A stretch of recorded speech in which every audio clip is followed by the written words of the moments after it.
Hello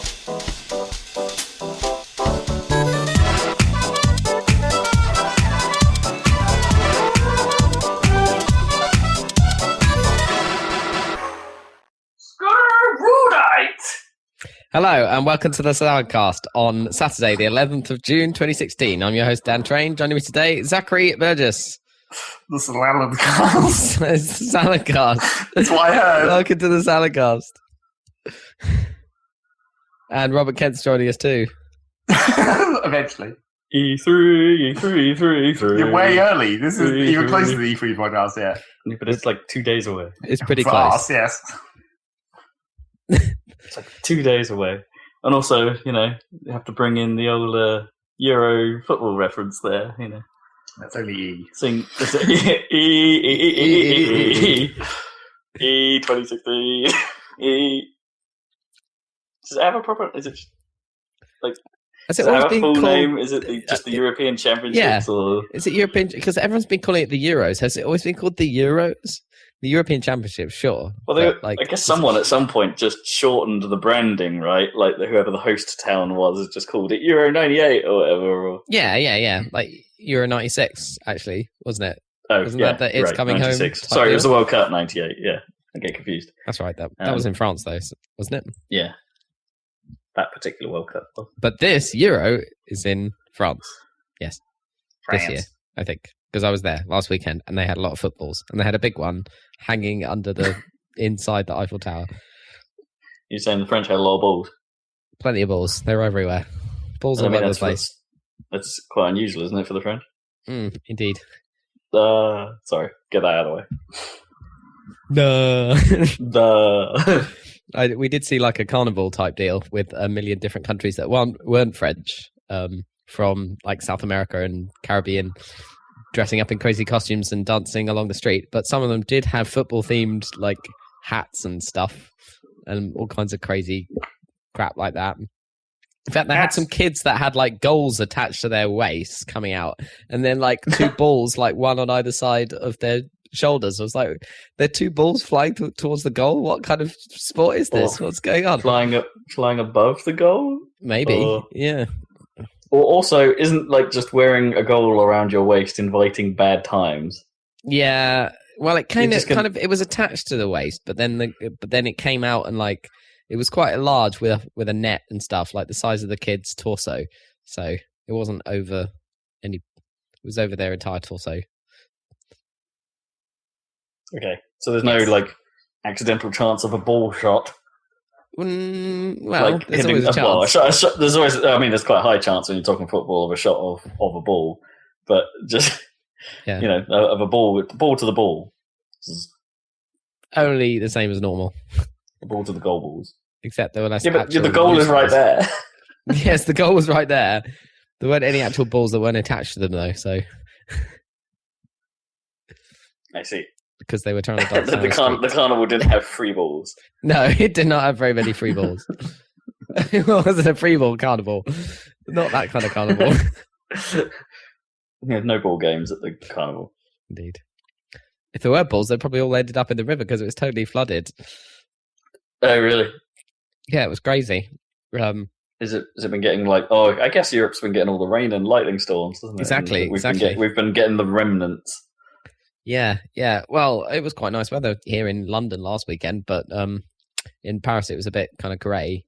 But we didn't get too badly rained on. But the river was pretty swollen, I guess is the name.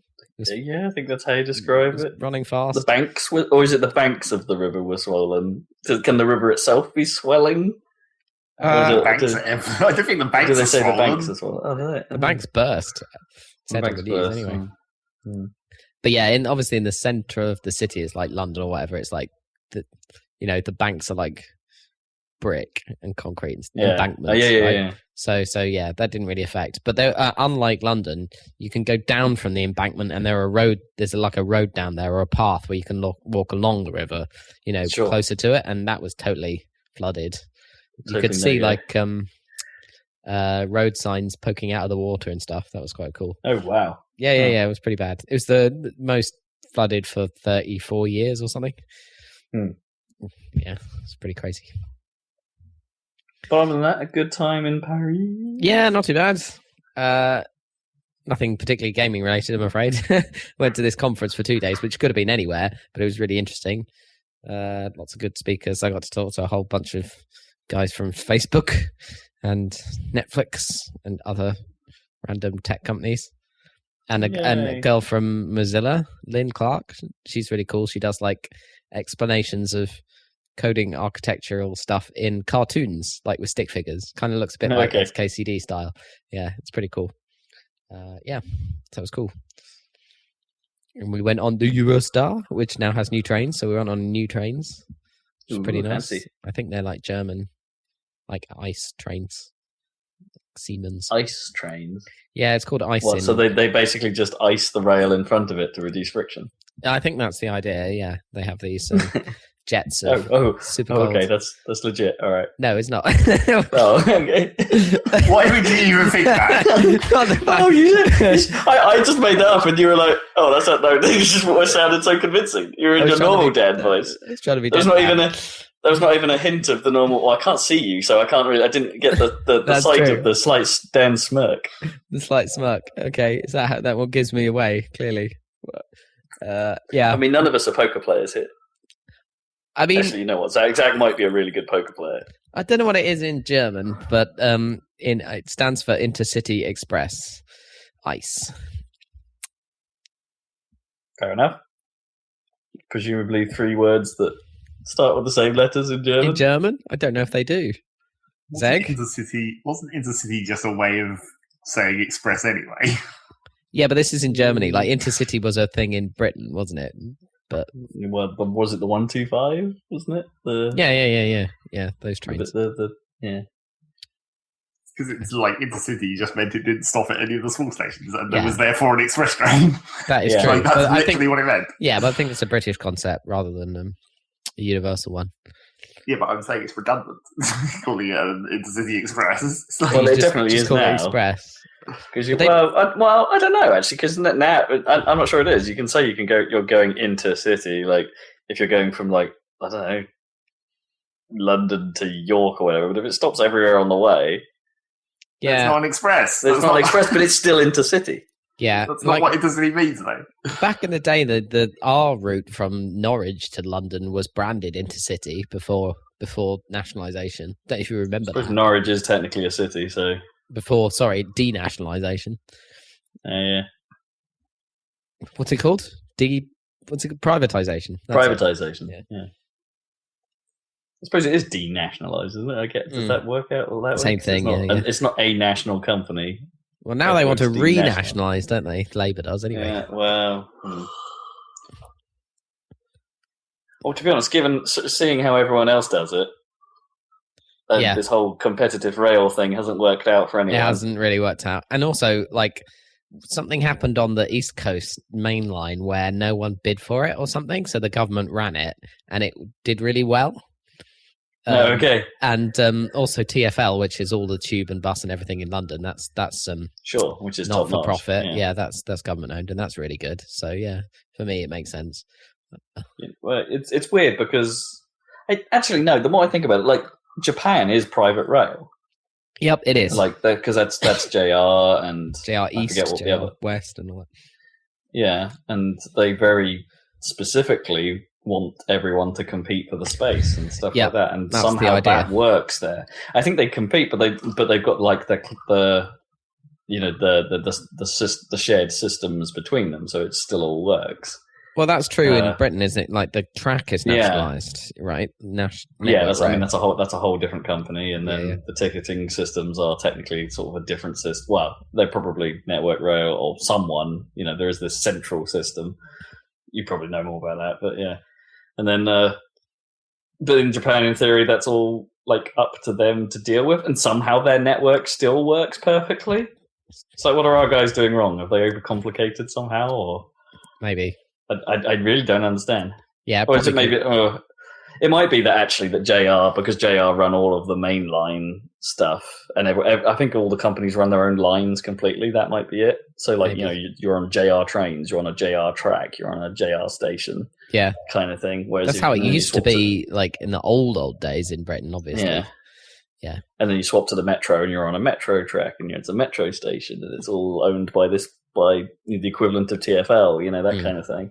And it's like, maybe that's the trick, it's just one company running that whole bit of infrastructure, as well as the actual running the trains. Whereas here, it's like, the train company is one guy, the lines are another guy, the stations are another people, and then like none of it hangs together. Yep. Fix it, goddammit. Make it work. Trains. It would be nice to have trains that are reliable. It would be nice. It's pretty nice in London. They do work. If you have that everywhere. It's nice to have more aircon on the tube. Well, they have aircon on down there this week. On the subsurface ones, they have aircon. They just can't fit them on the. It doesn't work on the deep level ones. No, it was horrible on. I was on the Central Line a couple of days ago. It was just this is the worst. Yeah, it's not the best. Trains. I don't know where. Presumably there are like deep level, tube type lines in other cities that do have aircon. Are there? I don't know. Maybe it's actually impossible. I think some of the Japanese lines are really, really low. Really? Okay. But I don't know.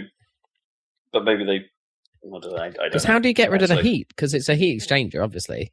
And it just goes straight into the tunnel, wouldn't it? You'd have to have really big ventilation. pipes. Yeah. Because the way that the ventilation works in the tube is, it doesn't have very much like complicated stuff. It's just pneumatic, right? It's just you can feel it when you walk out of the station because the train pulls fresh air out of the outside down through the escalator all the way through the station into the tunnel. Just by like the pneumatic action of the train moving through the tunnel. There's nothing fancy at all. You just get a whoosh of air when you're trying to get out of the station. Yeah, which I guess is more and more disrupted the more escalators you have to go through. Yeah, I guess so, yeah. Trains. It could probably recycle from stuff in the general vicinity rather than all the way from the top. Maybe. Yeah. Really don't know. No, not a clue. Anyway, what's up with you? Speaking of things I don't really have much of a clue about, Zach, do you have the hot tip on what's going on with this football championship? I hear Rio Ferdinand is not backing England. I don't have any idea. Apart from, here's my take on football, England football at the moment, based on like 2 articles I read. Right. and one of the games. You're already doubly more informed then. It's like, well, infinitely more informed. Apparently we just need to stop playing Rooney, apparently. Oh, really? I heard that, yeah. He's so incredibly difficult to fit into a team with the other options we have at the moment that trying to force him in is just making us shit. Right, so he should be more of we should play him sub-style rather than as a... Yeah, or like as an last-ditch attempt or something. Yeah. Trying to keep him as the primary player is fucking up everyone else. So it's just making us bad, supposedly. So you may have just said that, but so that's just because the players we have available don't fit him as well. Yeah. Okay, it's not a quality level thing. It's like we've got 3 strikers and none of them can really play wing. They all need to be central, so it doesn't really work. Crash the net. It's just crash the net gameplay. So I don't even know the name of the manager. No, yeah, you do. He's been there actually a really long time for an England manager at this point. Yeah, but I forgot. What's his name? Roy Hodgson. Oh, yeah, that guy. Oh. Yeah. The old dude. Maybe I do. Who looks like he should be England manager because he's real old. Why do you have to be young to be the manager? It seems like he's been hanging around for so long, he's just getting older. He's just got old. It's like, he's been there since at least the last major tournament. He was in the last World Cup, so that's 2 years, I guess. That's not actually that long. No, I think it has been actually a really long time since Sven hung up his boots. Yeah. Has he been it since Sven Goran manager boots? Yeah, I think so. Yeah. Really? Oh, I think there might have been a couple of temporary ones in the. Oh, sure. Yeah, but not he's official, the only. I think he's the only full timer we've had since Sven. Yeah. Wow. There you go. Unless we're totally forgetting someone. Yeah, that's distinctly possible. Sven Goran. Yeah, if you think how old that song is. That's what I'm saying. Relatively speaking. He can't have been in it that long. I don't know, Sven hung around for quite a while as well. Sven was around for ages. That's true. He's a lovely geezer. But don't forget, he's from Sweden. Great. What's he doing anyway? Is he still managing some team in Sweden or something? He's probably managing another international team, I think. Oh, really? I heard. I don't remember who or where. So how do you feel about Mourinho and Man United? Oh, I think it's real dumb. Of course it is. Why? Is he going to fail too?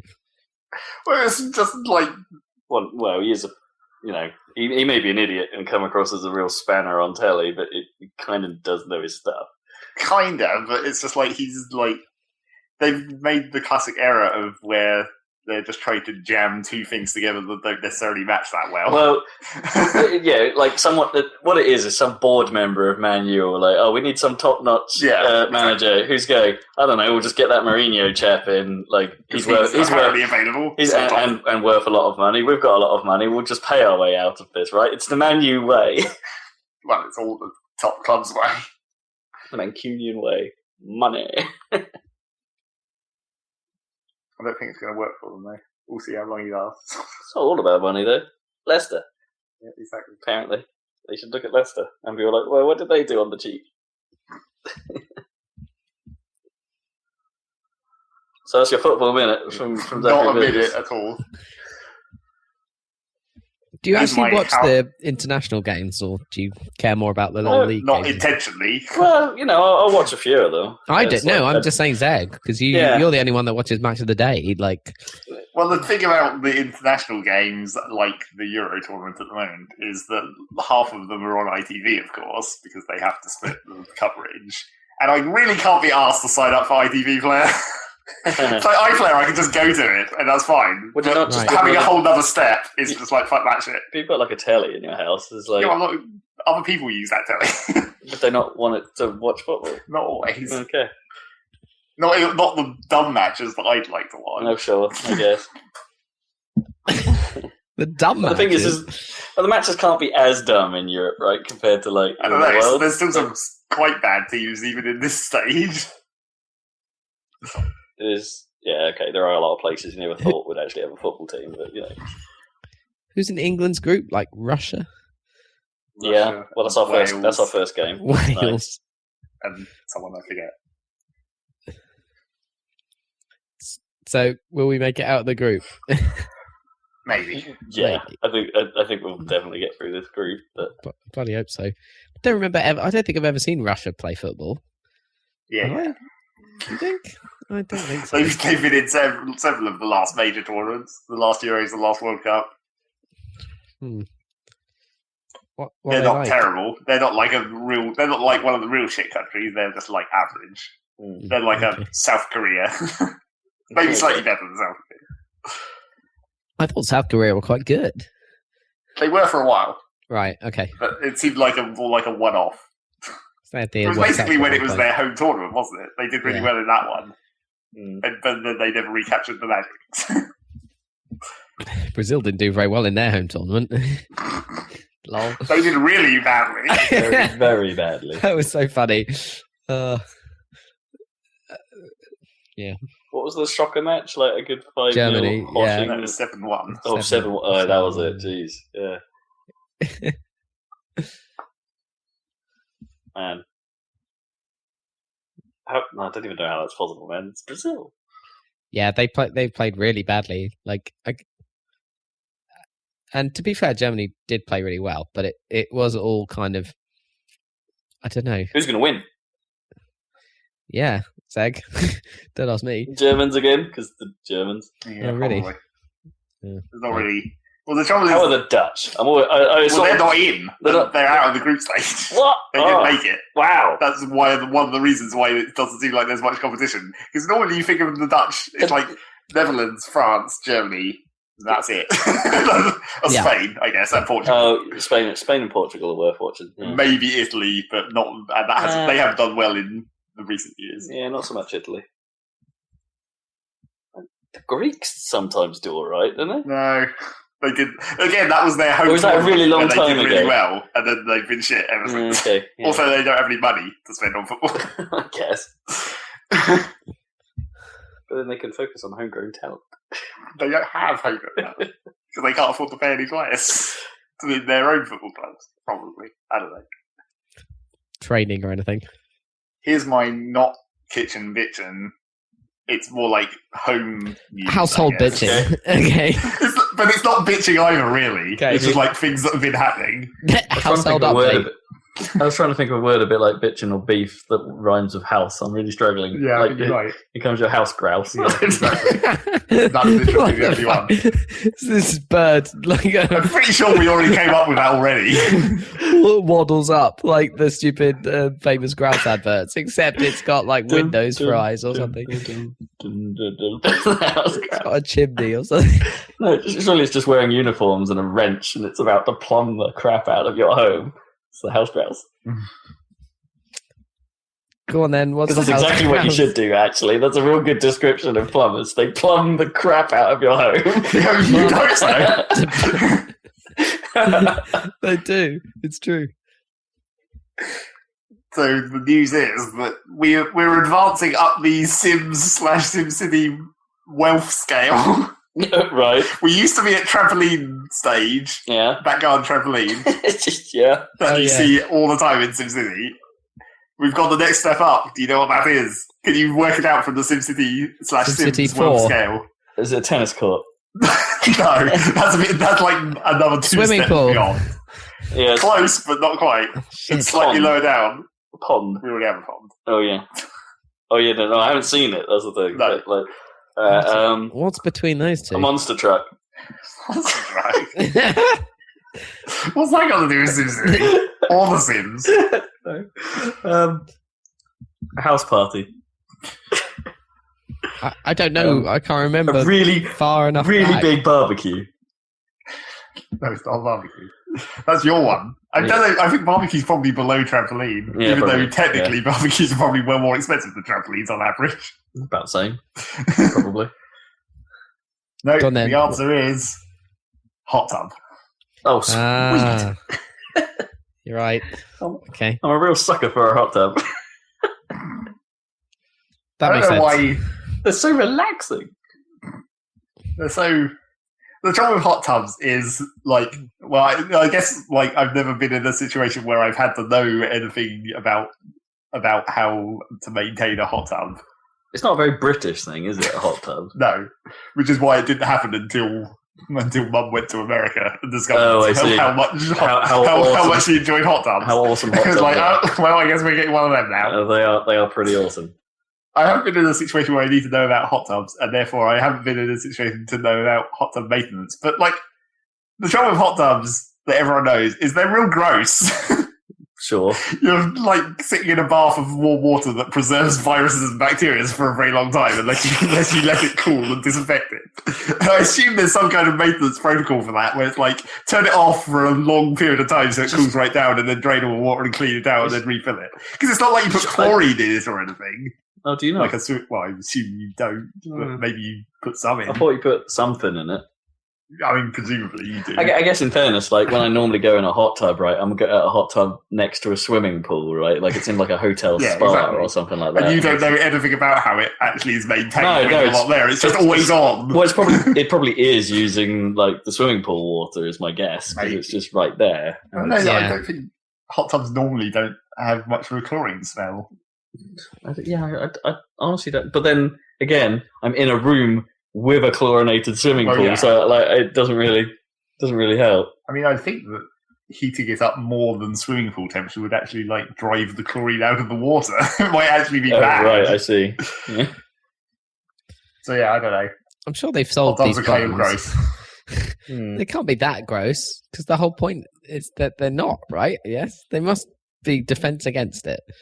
Well, it depends who's using it as well. Do you reuse the water or something? What do you do? Or fill it every Well, yeah, time that's like the a question. bath? It's like, oh, you surely.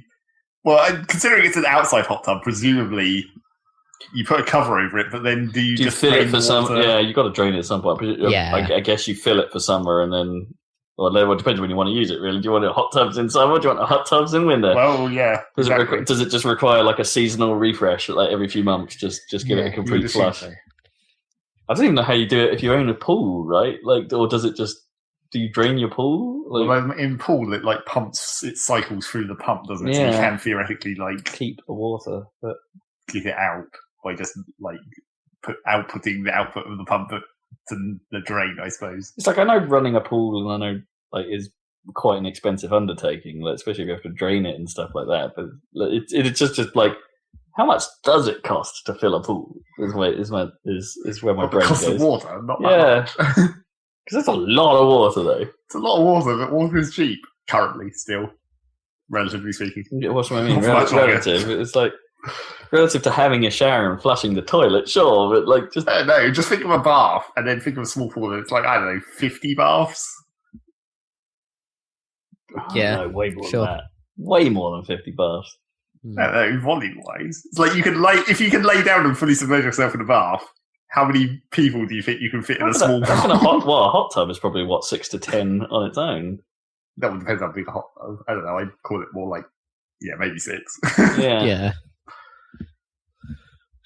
100 baths. Therefore, you 100 baths sounds way like for the smallest swimming pool you might want. 100 sounds too much.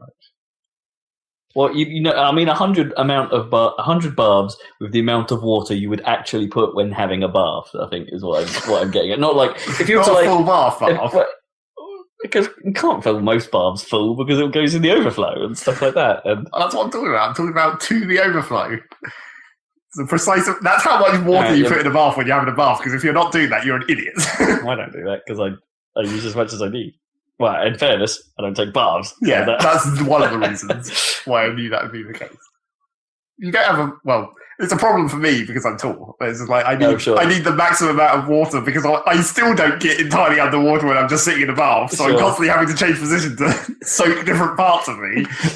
Basically, what you need is a little skewer to attach yourself to and slowly rotate in the bath. And our bath sucks. I really hate our bath. It's because do they do like long baths for tall people? Because every bath I've ever seen just never seems long enough for. Well, I'm not even sure they're really that long for someone like me. No, you know? Like the number one problem with our bath is it's sloped at both ends, which inherently makes it shorter for when your legs are sticking.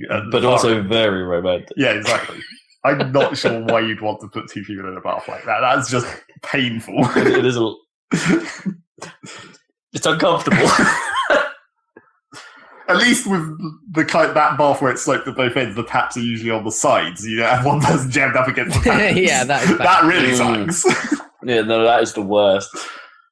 So, actually, yeah, it's like, there's this is really cold bit of metal just stuck into my shoulder. Stuck in. I went northern for a second. That's the house news. Actual news. So is that in the space where the hole where the trampoline was, or?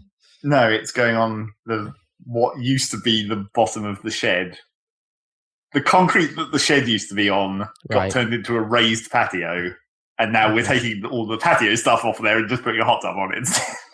Okay, so it's it's not sunken into the ground or anything. It's just got big sides or wooden sides or something. Yeah.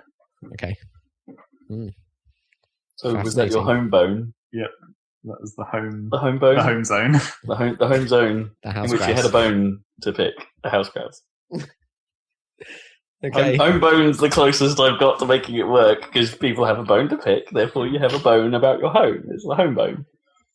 Okay. Bone and home don't even rhyme, really. No, close enough. For rap purposes, they are close enough. True.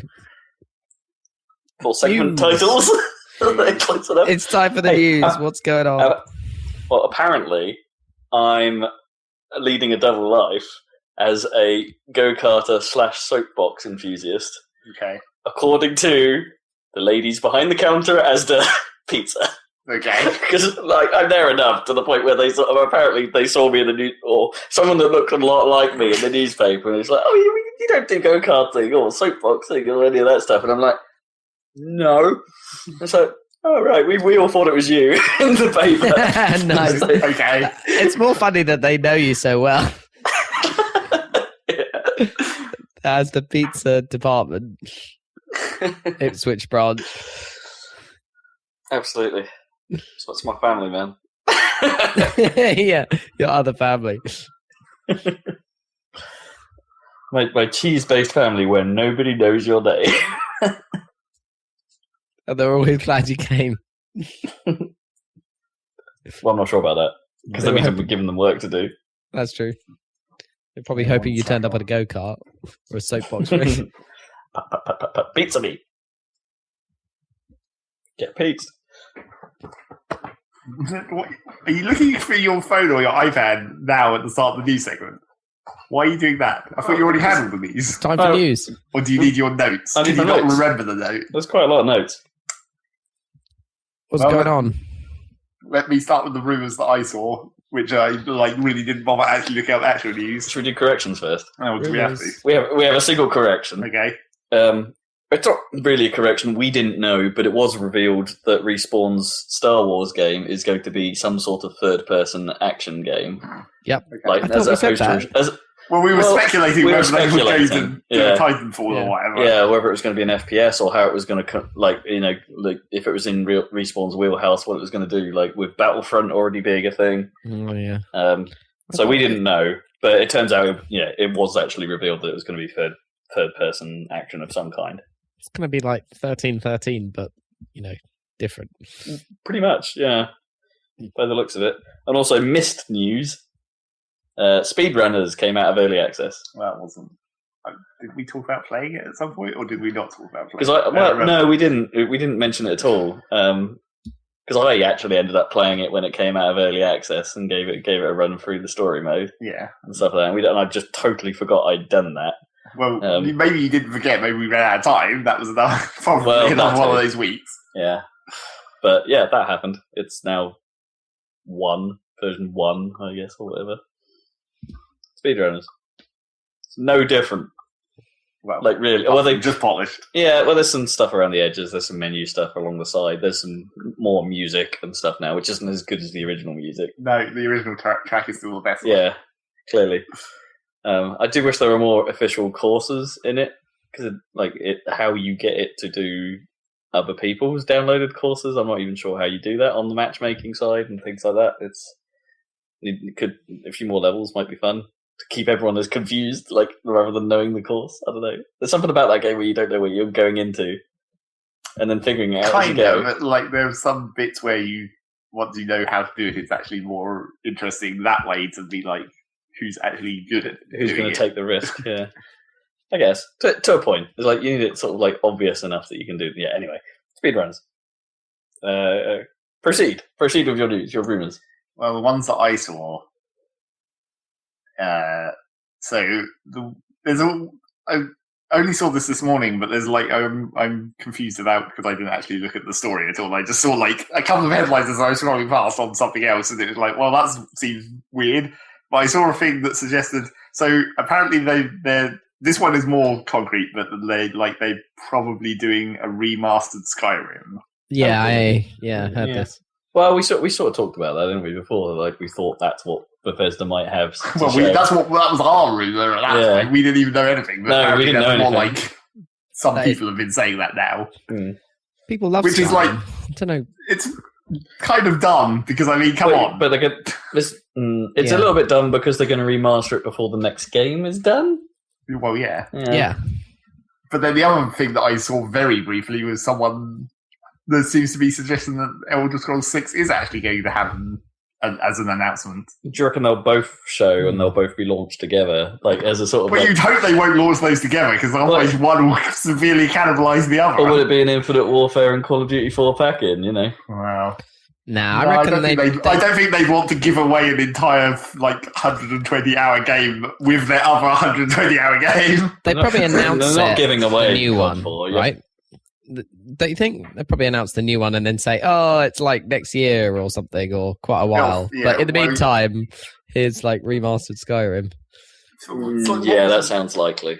It's like, what will remastered Skyrim even be? I mean, really, it'll be like just be some of the mods support update. onto PS4 or whatever, won't it? And Probably. maybe some better textures. Or maybe it won't be that much of an update and it will just run at 60. Well, that's the trouble. Is like if you think about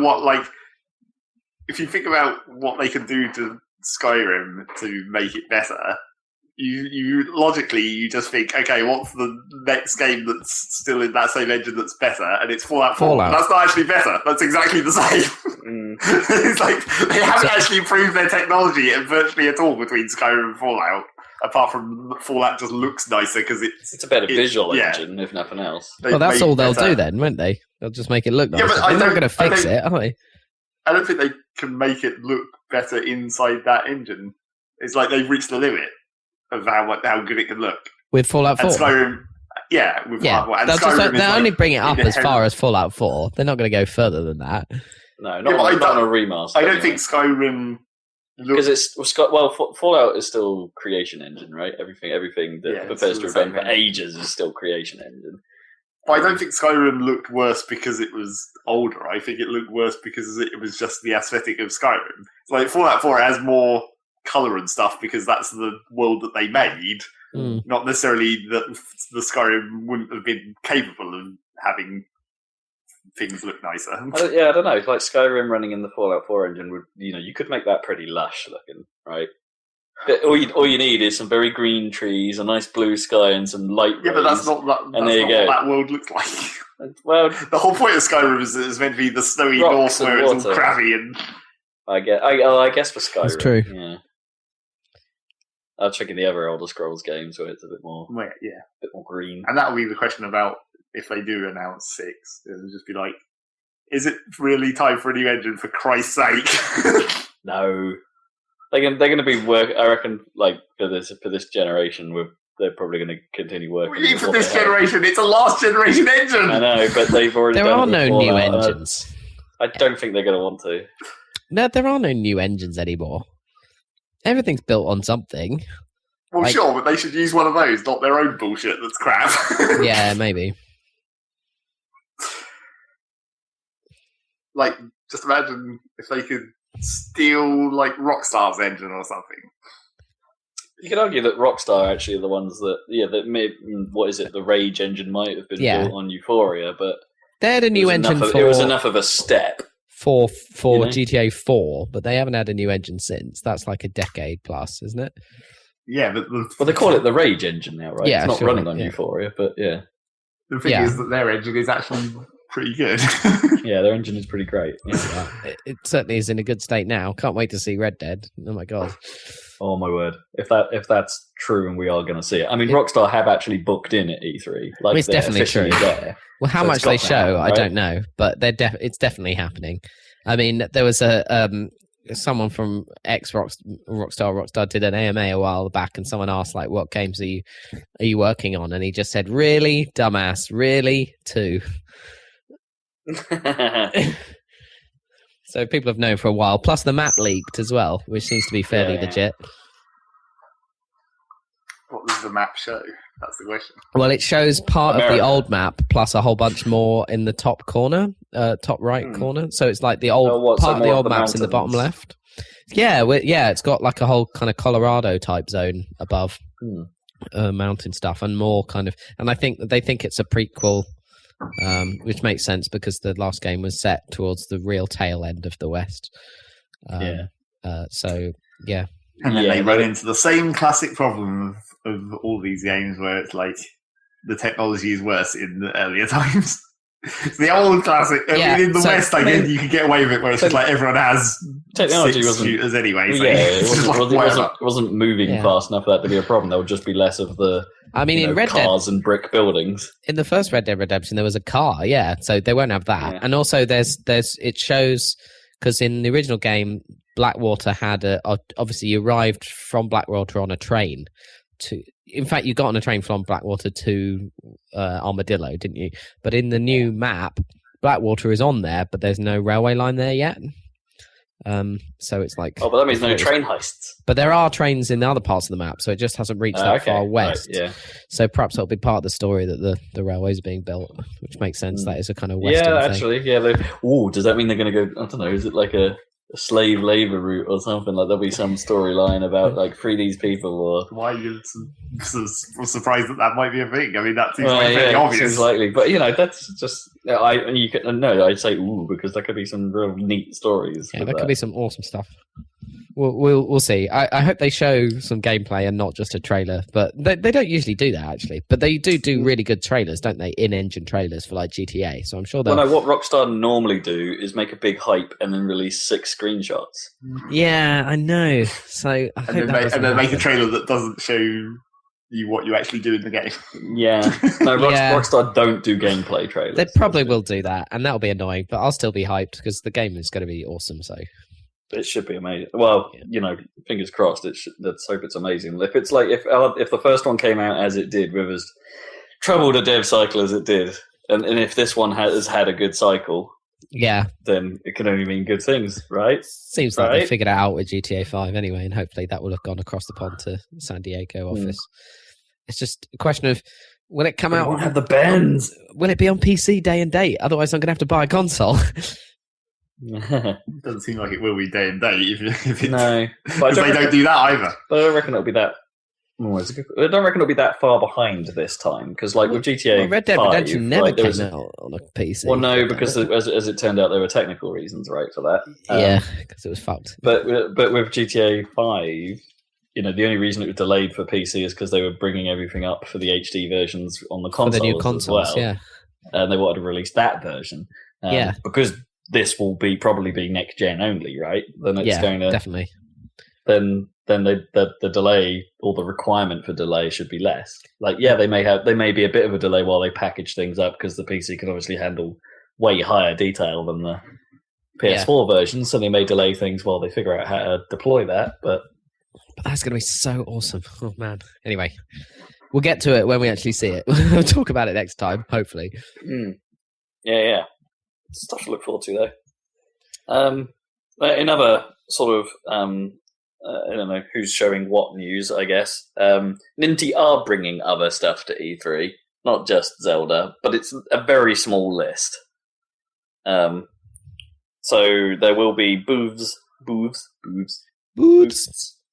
at which people can try out that weird Fire Emblem dance RPG thing. Really Fire Emblem, it's another thing crossed with Fire Emblem. It's not Fire Emblem isn't the primary half of that. It's a cross game. Yeah, the Tokyo Mirage Sessions Sharp FE will be there. Pokemon Sun and Moon will apparently be there. Cool. Monster Hunter Generations, of course. And the next Dragon Quest, actually, I don't know if it's the next Dragon Quest, but a Dragon Quest. Dragon Quest 7. Will be there. And that's it. That's all Ninty will have, is the current news. But then, as of last time we recorded, all Ninty would have was Zelda. So I mean, Zelda could be freaking awesome if it is like Skyrim Zelda or whatever. Yeah, but I think a lot of the speculation about Zelda is valid, right? Because they're not. How much gameplay can they really show at this point in time without giving away what NX is? And they're very clearly not going to tell us what NX is. Well, it's got to work 100% on Wii U, so... On Wii U as well. So, they will be showing us the Wii U version, but it's like, what are we missing? It's the differences that are interesting. Why do you think that there would be anything in the Wii U version that would give away anything about NX? Because if they... Oh, no, the Wii U version won't. But, it's one of those things, like, are there certain elements of the game that are going to play differently? Like, what are the... Well, yeah, but then, like, if the NX version does play differently, it'll only be added stuff on top of the Wii U. I mean, here's the thing. I don't think the NX is actually going to be a great departure from Wii U, right? If the rumors are true and that it is one of these handheld... It is going to be a handheld and console-based hybrid thing, then actually it's going to be a lot like the Wii U, really, when you sat down to use it in front of a telly. Yeah. So there's a good chance, actually, there aren't any differences, because maybe it's super easy to just port the mechanics rather than throw in a waggle here and there. Yeah, but that's why the Wii U demo of Zelda wouldn't give away anything, because there's no you can't really infer anything from that, because either it's like, if you just think about if the Wii U version had, like, if they showed touchscreen controls in the Wii U version, it's like either the NX will have a touchscreen and then that'll be the same, or it won't have a touchscreen and then that just won't be there. It's like, you can't infer either case. No, you're right. Still, Ninty. Watchdogs 2 got confirmed by Ubisoft. We'll be saying that. That was a hilarious mess, as usual. Did that leak very early, and then before they even remote? Is it one of those Call of Duty things where everyone knows about it before, a long time before they actually want to say? Well, something? I mean, everyone just knew about it anyway, because everyone had kind of inferred that it was happening from not even any actual information. Well, the assumption was that if Assassin's Creed isn't going to be there, then they need to have something else, right? But I don't understand exactly what happened. But I was on YouTube, and there was an advert for the reveal of Watchdogs in 2 days' time. Oh, weird. And it was like, well, that's ridiculous. So they revealed the reveal of Watchdogs 2 days before it happened on YouTube through adverts. That's kind of odd. And I was like, well, this is real dumb. Do we really? Well, so we know it's happening. Yeah. Is there anything actually worth? Here's my problem with Watchdogs, right? Is there anything worth seeing? It depends how they actually if they make the gameplay any better. That'd be nice.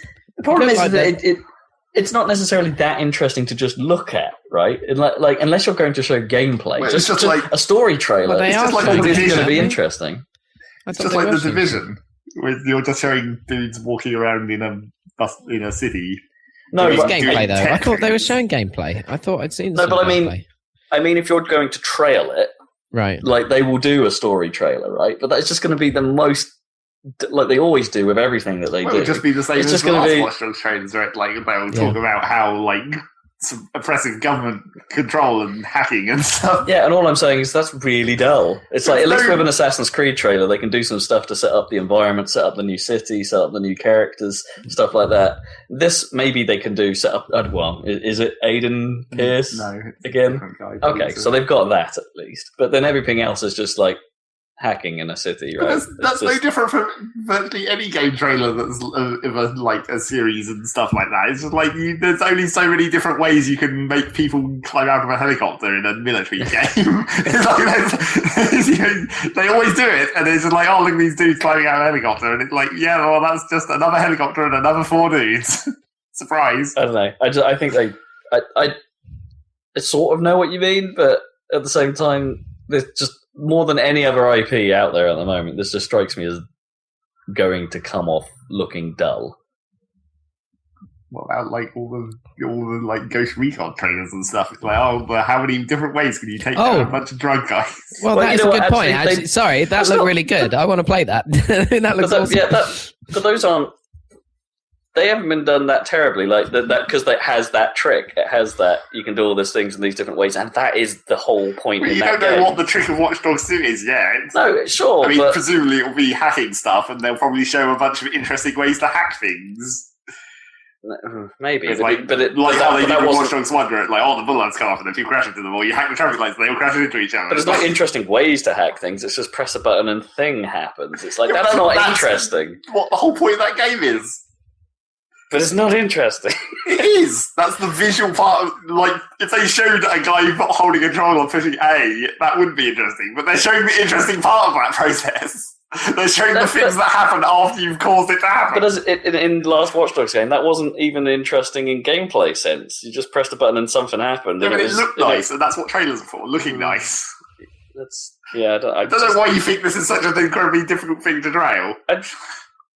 Because of the reception of the last game, and they have the problem that everyone knows what that first game was, and that first game wasn't exactly massively well received. Well, I'm not saying that everyone's going to like it because of this trailer. Well, and the only thing they can do that will make me sort of say, "Oh, you know what, good job," is if they're setting up for something quite different.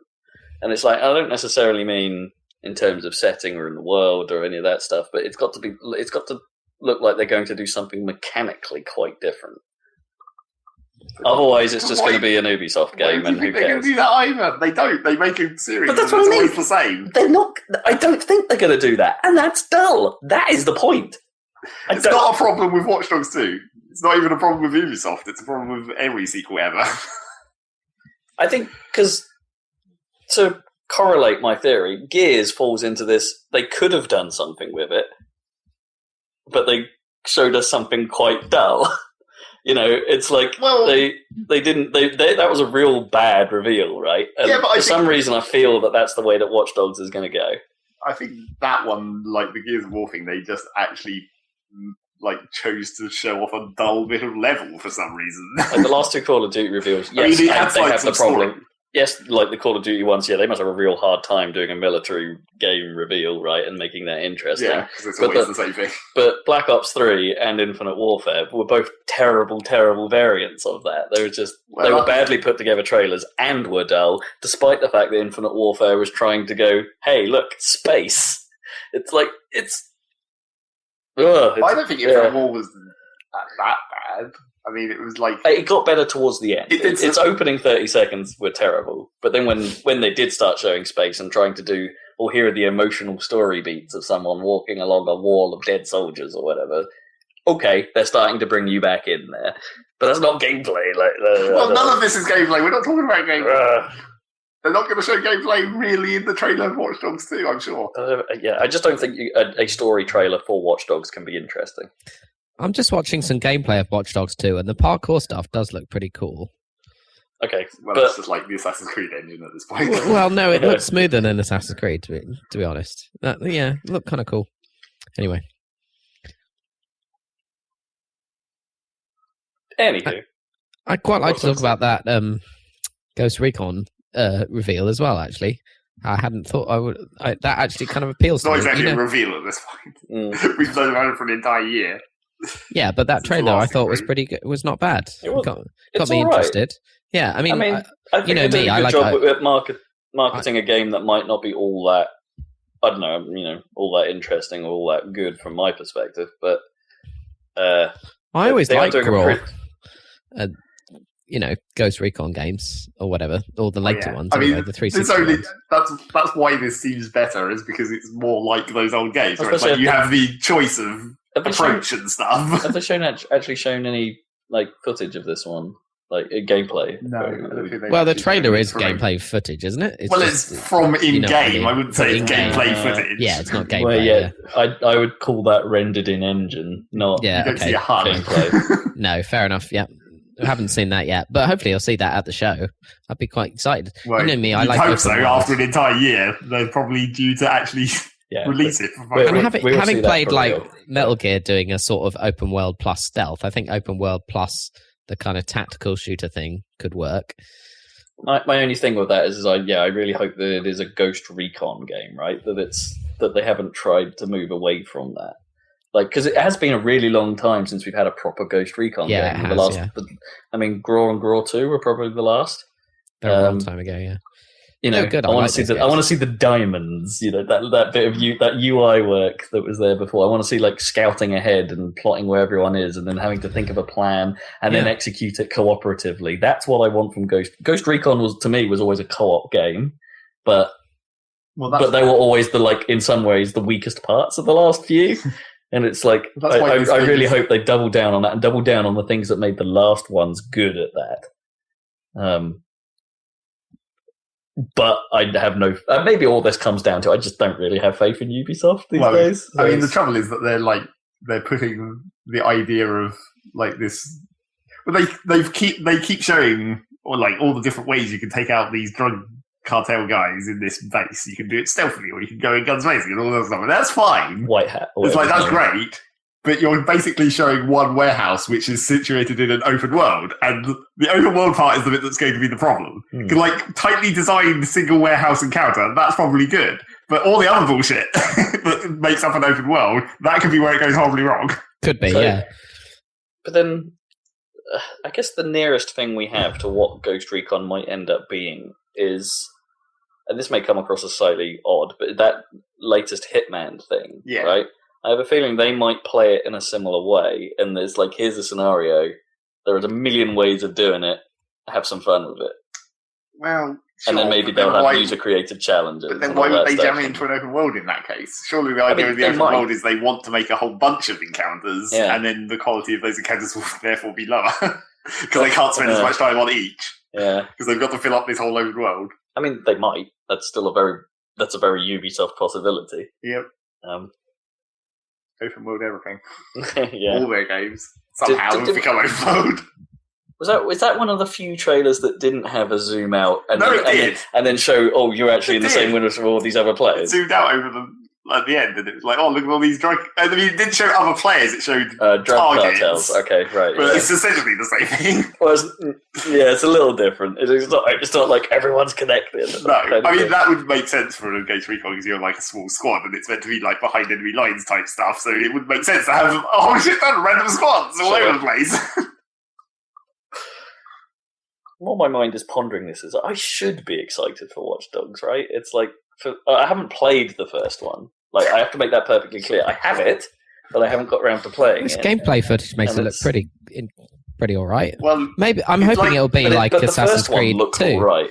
Right, that's like what we kept saying all the time about Watch Dogs 1 was just like, if this is just a modern Assassin's Creed, then it'll probably be okay, but it wasn't, and then they failed.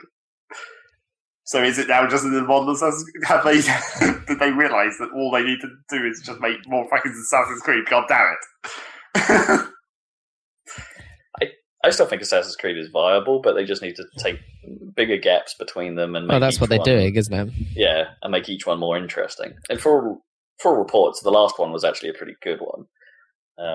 The London one. Yes. Yeah, it was all right. But then aren't they running into the situation where they're going too modern and that the guns kind of suck? That's why we always thought that Watch Dogs 2 was technically modern Assassin's Creed. They just didn't want to say that, essentially. And like, we want to do an Assassin's Creed-esque game in the modern setting. But also you're not really an assassin. Well, yeah, you're not. Well, I don't think so. Bullshit. I don't know. Yeah. Oh, yeah. Well, the Animus was some of the coolest stuff. Like, technically, they could do Assassin's Creed set in modern times because the Animus stuff is still in the future. Here's the thing, Watch Dogs could actually all just be in-world, right? I think Abstergo is actually referenced in spots and stuff like that. That doesn't technically mean anything because all the Ubisoft games have dumb crossover references where it's like, Far Cry references Assassin's Creed somehow. Does it? I don't know, I think they do.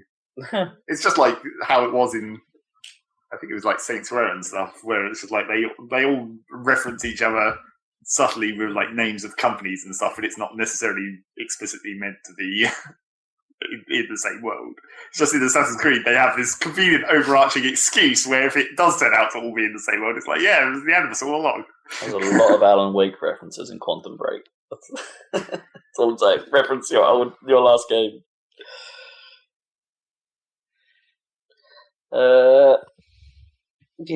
What else we got? Talking of stuff that we know that everyone knew about and has now been confirmed, PlayStation for the high-end model, Neo, 4K, whatever you want to call it, still doesn't have an official name. It's just being called the high-end PS4. Is absolutely a thing. Sony have finally confirmed it.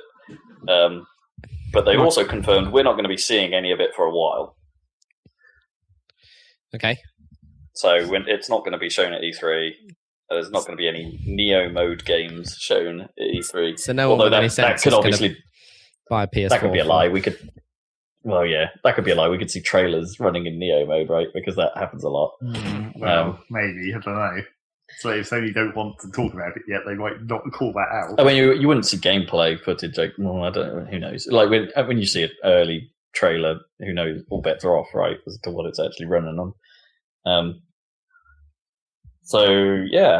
They've also confirmed though that the standard PS4 they're going to continue to sell throughout the life cycle. Like this isn't a replacement. Well, they already sort of said that when they said like we're not going to let you make games that only run on the Neo. No, but now they've 100% confirmed that they're not going to phase out the old model. Like you could have argued that those original rules were just to stop, to try and reduce the existing user base from being totally pissed off. Right. Whereas now they've said no, this is still going to be a thing. Like, yeah, that makes sense. The high end model. I don't know if they used this language, but the bit I read somewhere basically said that this is going to be for the hardcore. Like, this is designed. But how long will that last? Because surely after a year or so, everyone will want to buy the better one, and that will have to be discounted. Would you know? I mean, so some people, the console outlay is a big investment. It depends how long each of these individual revisions last before the next one. Well, yeah, if there's going to be a next one. Like, this is the other bit about that wording, where it's like they're going to be selling the standard one throughout the life cycle. It's like, do they mean the life cycle of the PS4 brand? Like, and like, is it so? And when are these two going to be the only two we see during PS4, and then PS5? They're going to do another hard cut. Like, I mean, maybe that's okay. That just seems too far away, though. Yeah, you got to think who knows? Got to have at least 3 if they're going to have if they're having a revision this soon after the original. You think there's probably got to be at least one more after this. So the flip side of all this is that Microsoft are actually rumored to be announcing what their next 2 SKUs are going to be for the Xbox One. Well, does that actually mean the upgraded version, or does that just mean some slim/cheap whatever? Both is what it means. I mean, there's 2, so it could be both. Yeah, the current rumor is that there will be a slim Xbox One, and Scorpio is apparently the code name of the upgraded version. Scorpio! Get over here. Not quite. What was the one in Just Cause 3? That's Scorpio, right? What, one of the bad agencies? Or? No, the good rebels or whatever. Scorpio. They had that was that gun Scorpion, right? That dumb bit of promotional art. That was Just Cause 2, wasn't it? I can't remember. It was like Scorpion made entirely out of guns. I should really remember that. That sounds awesome. And the other bit to attach to that is that this upgrade, the Scorpio upgrade, is rumoured to be required due to a partnership with Oculus to bring, VR to Xbox. Right. Okay. So there's some stuff to take in there. So there's a good chance we'll see all of that at E3. The rumor is specific to that stuff being announced at E3. Okay. So, I don't know. We'll find out. But I guess. There's nothing. Yeah, we know nothing about their strategy with Neo Xboxes or whatever. If it follows what Phil Spencer had sort of alluded to, that the platform will keep evolving, unlike a little bit to what PS4 seem to be saying now. But so yeah, who knows? Interesting nonetheless. It makes me wonder, okay, if they're now doing upgraded versions of consoles, it's like, where does that put me? Now I'm in the bag where it's like, okay, I didn't own a PS4 before. They made my decision kind of obvious. It's like, right, fine, I'll just get a Neo. And I'll hang back until that comes out, and I'll get that version. Fine. I already own an Xbone, so I don't know how I feel about if Scorpio comes out. Do I want to upgrade? I don't know how I feel about that. I mean, you stuck with the core 360 for the entire life cycle, didn't you? Because you sent that back manageable. 5 times, though, didn't you? Yeah, I sent it back a lot. But because you didn't need to install games, that wasn't nearly a problem. I mean, I'm battling the 500 gig hard drive on my Xbone now. Every time I want to do something new, it's like, all right, what massive thing am I going to have to uninstall to get this massive thing installed? It's just I had to do that with spoilers for later on in the podcast. I'm going to be talking Quantum Break and just getting that thing installed. I had to uninstall quite a lot of other stuff to fit it on.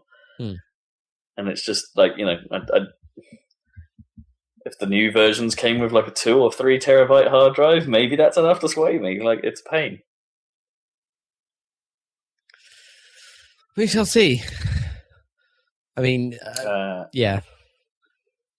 obviously I'm with you on the PS4 thing because it's easy, isn't it? I'm not annoyed because I didn't buy one yet, so it's all fine for me. But then if I had done, I'd be like, okay. Yeah, what do I do now? Do I try and sell the standard and get the new one, or what? How do I play this? What else we got? DC are teasing that they will show a new game. Rumors suggest that it is going to be a Superman-based game. I saw someone suggesting that, like, Injustice 2 is going. That would be cool. Injustice was a pretty good game. It was pretty good. It's like, I mean, it's not like top tier fighting game, but it was pretty cool. I mean, what was it made by the Mortal Kombat team, wasn't it?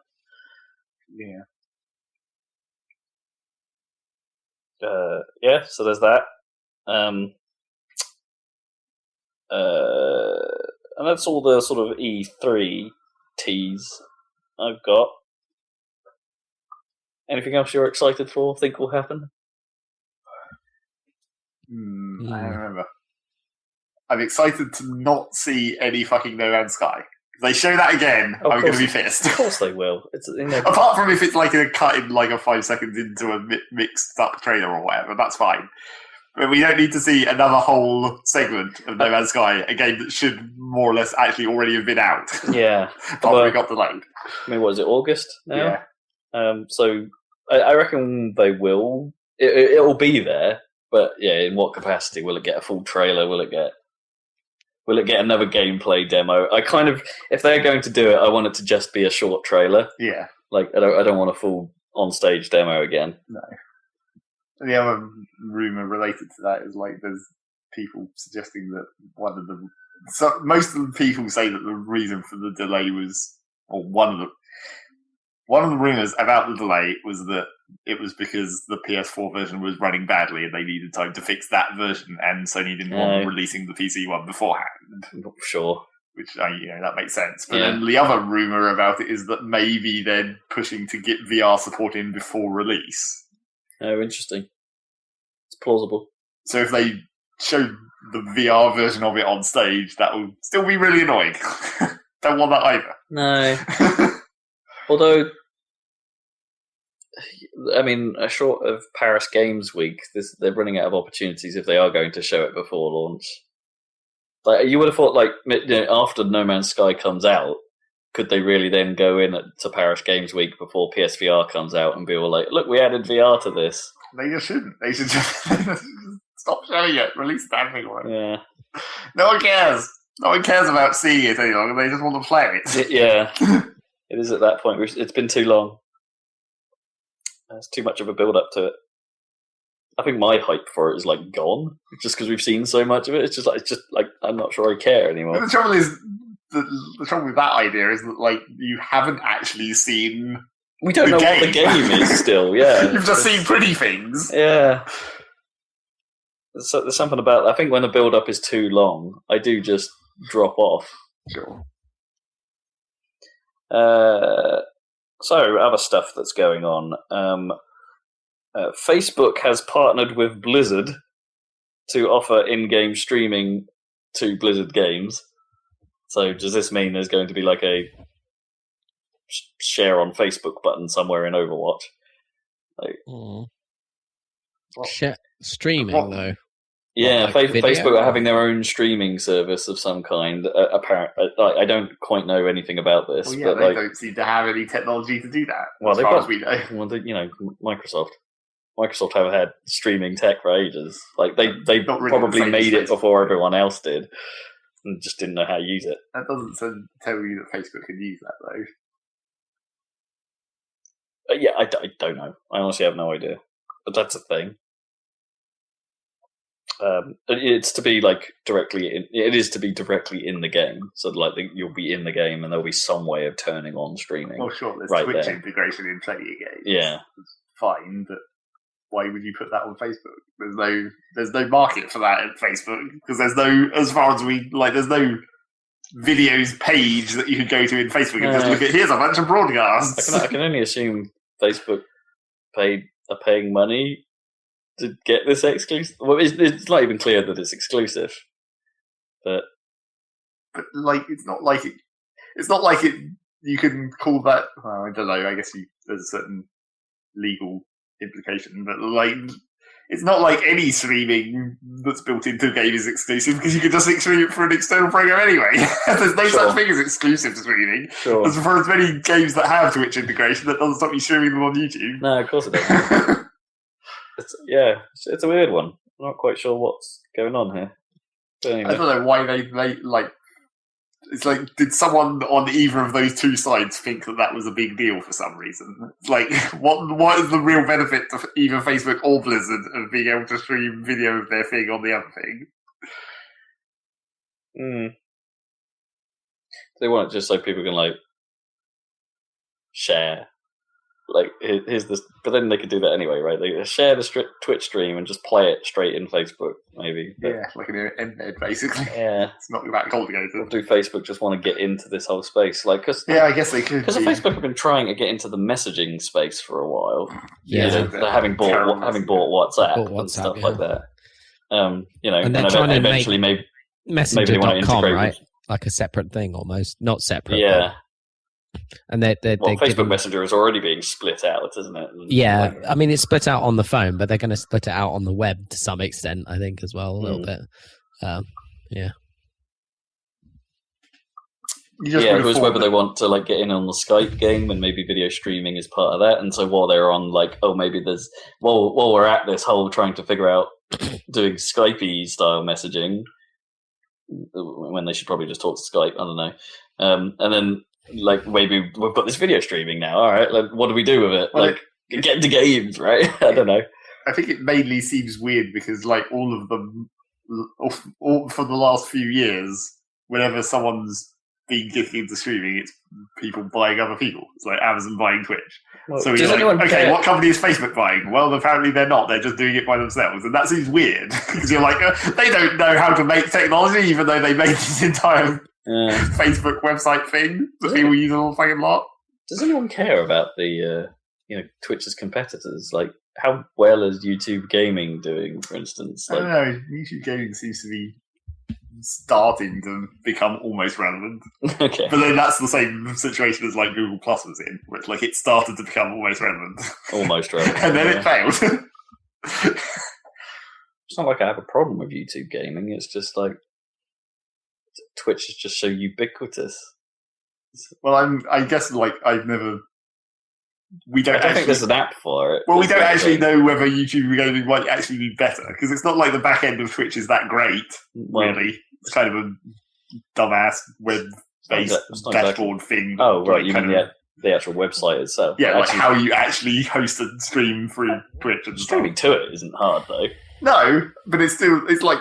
I feel like by now you'd think they would have made that much more elegant and like user friendly than just like here's some text boxes on a web page. Not sure how, but it's like when when you update your stream title and you have to refresh the page to make sure it actually happened. And yeah, that stuff's kind of garbage. Yeah. So there's that. Halo Wars 2 is getting an open beta after E3 has happened. So I guess we can expect to see something about that at Microsoft's conference. Another game that we saw at the last E3 and still isn't out. What was announced last E3? Yeah, that's what I mean. It's like you would have thought, a year is fine. You would have thought Halo Wars 2 would take that much effort.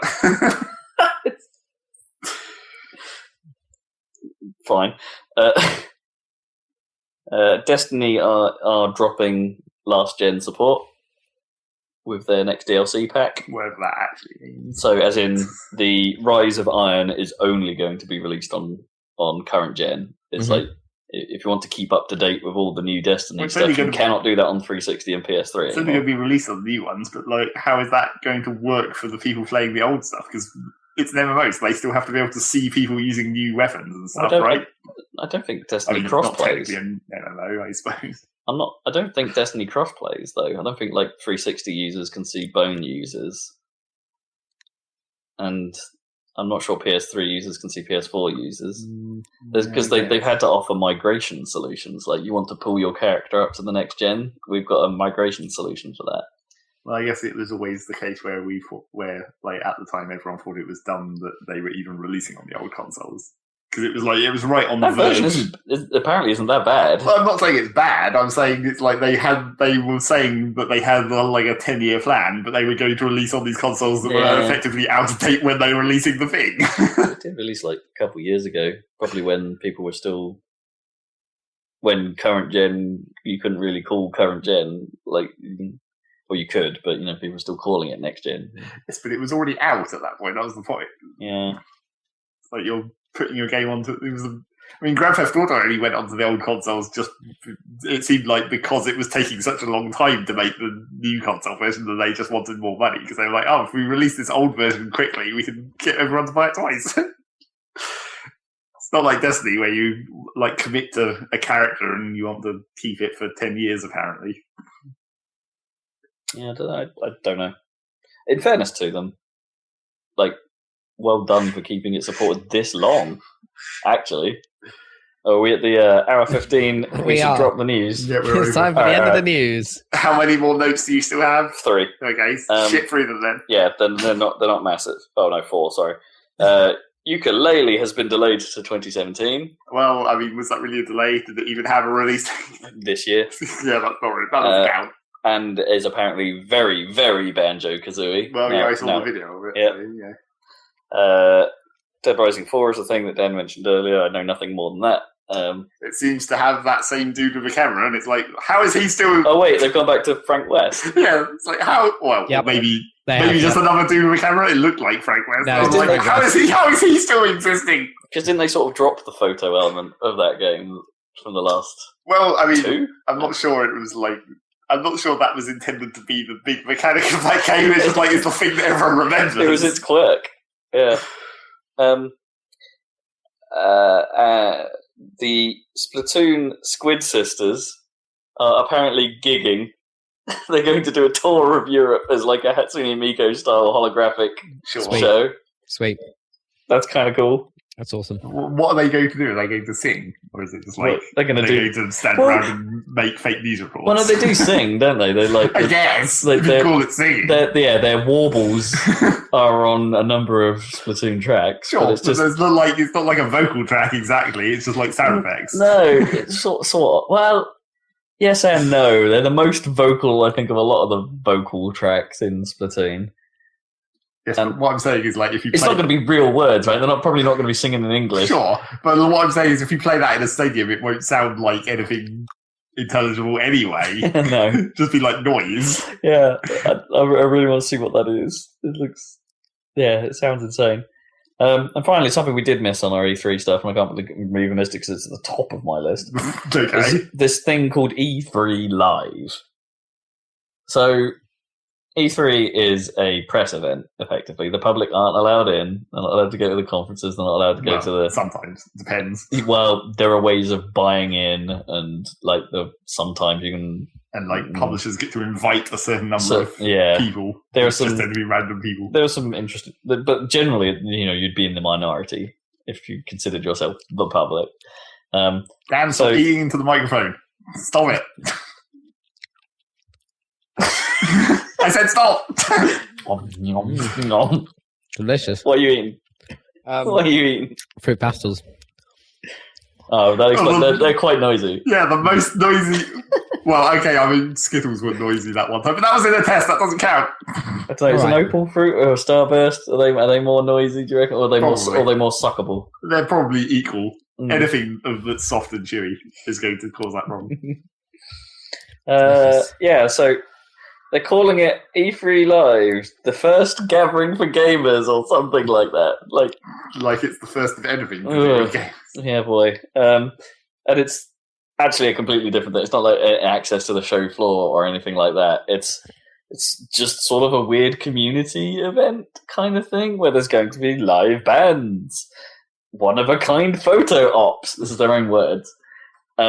Merchandising, basically just like Comic-Con, I guess. Yeah. In that respect.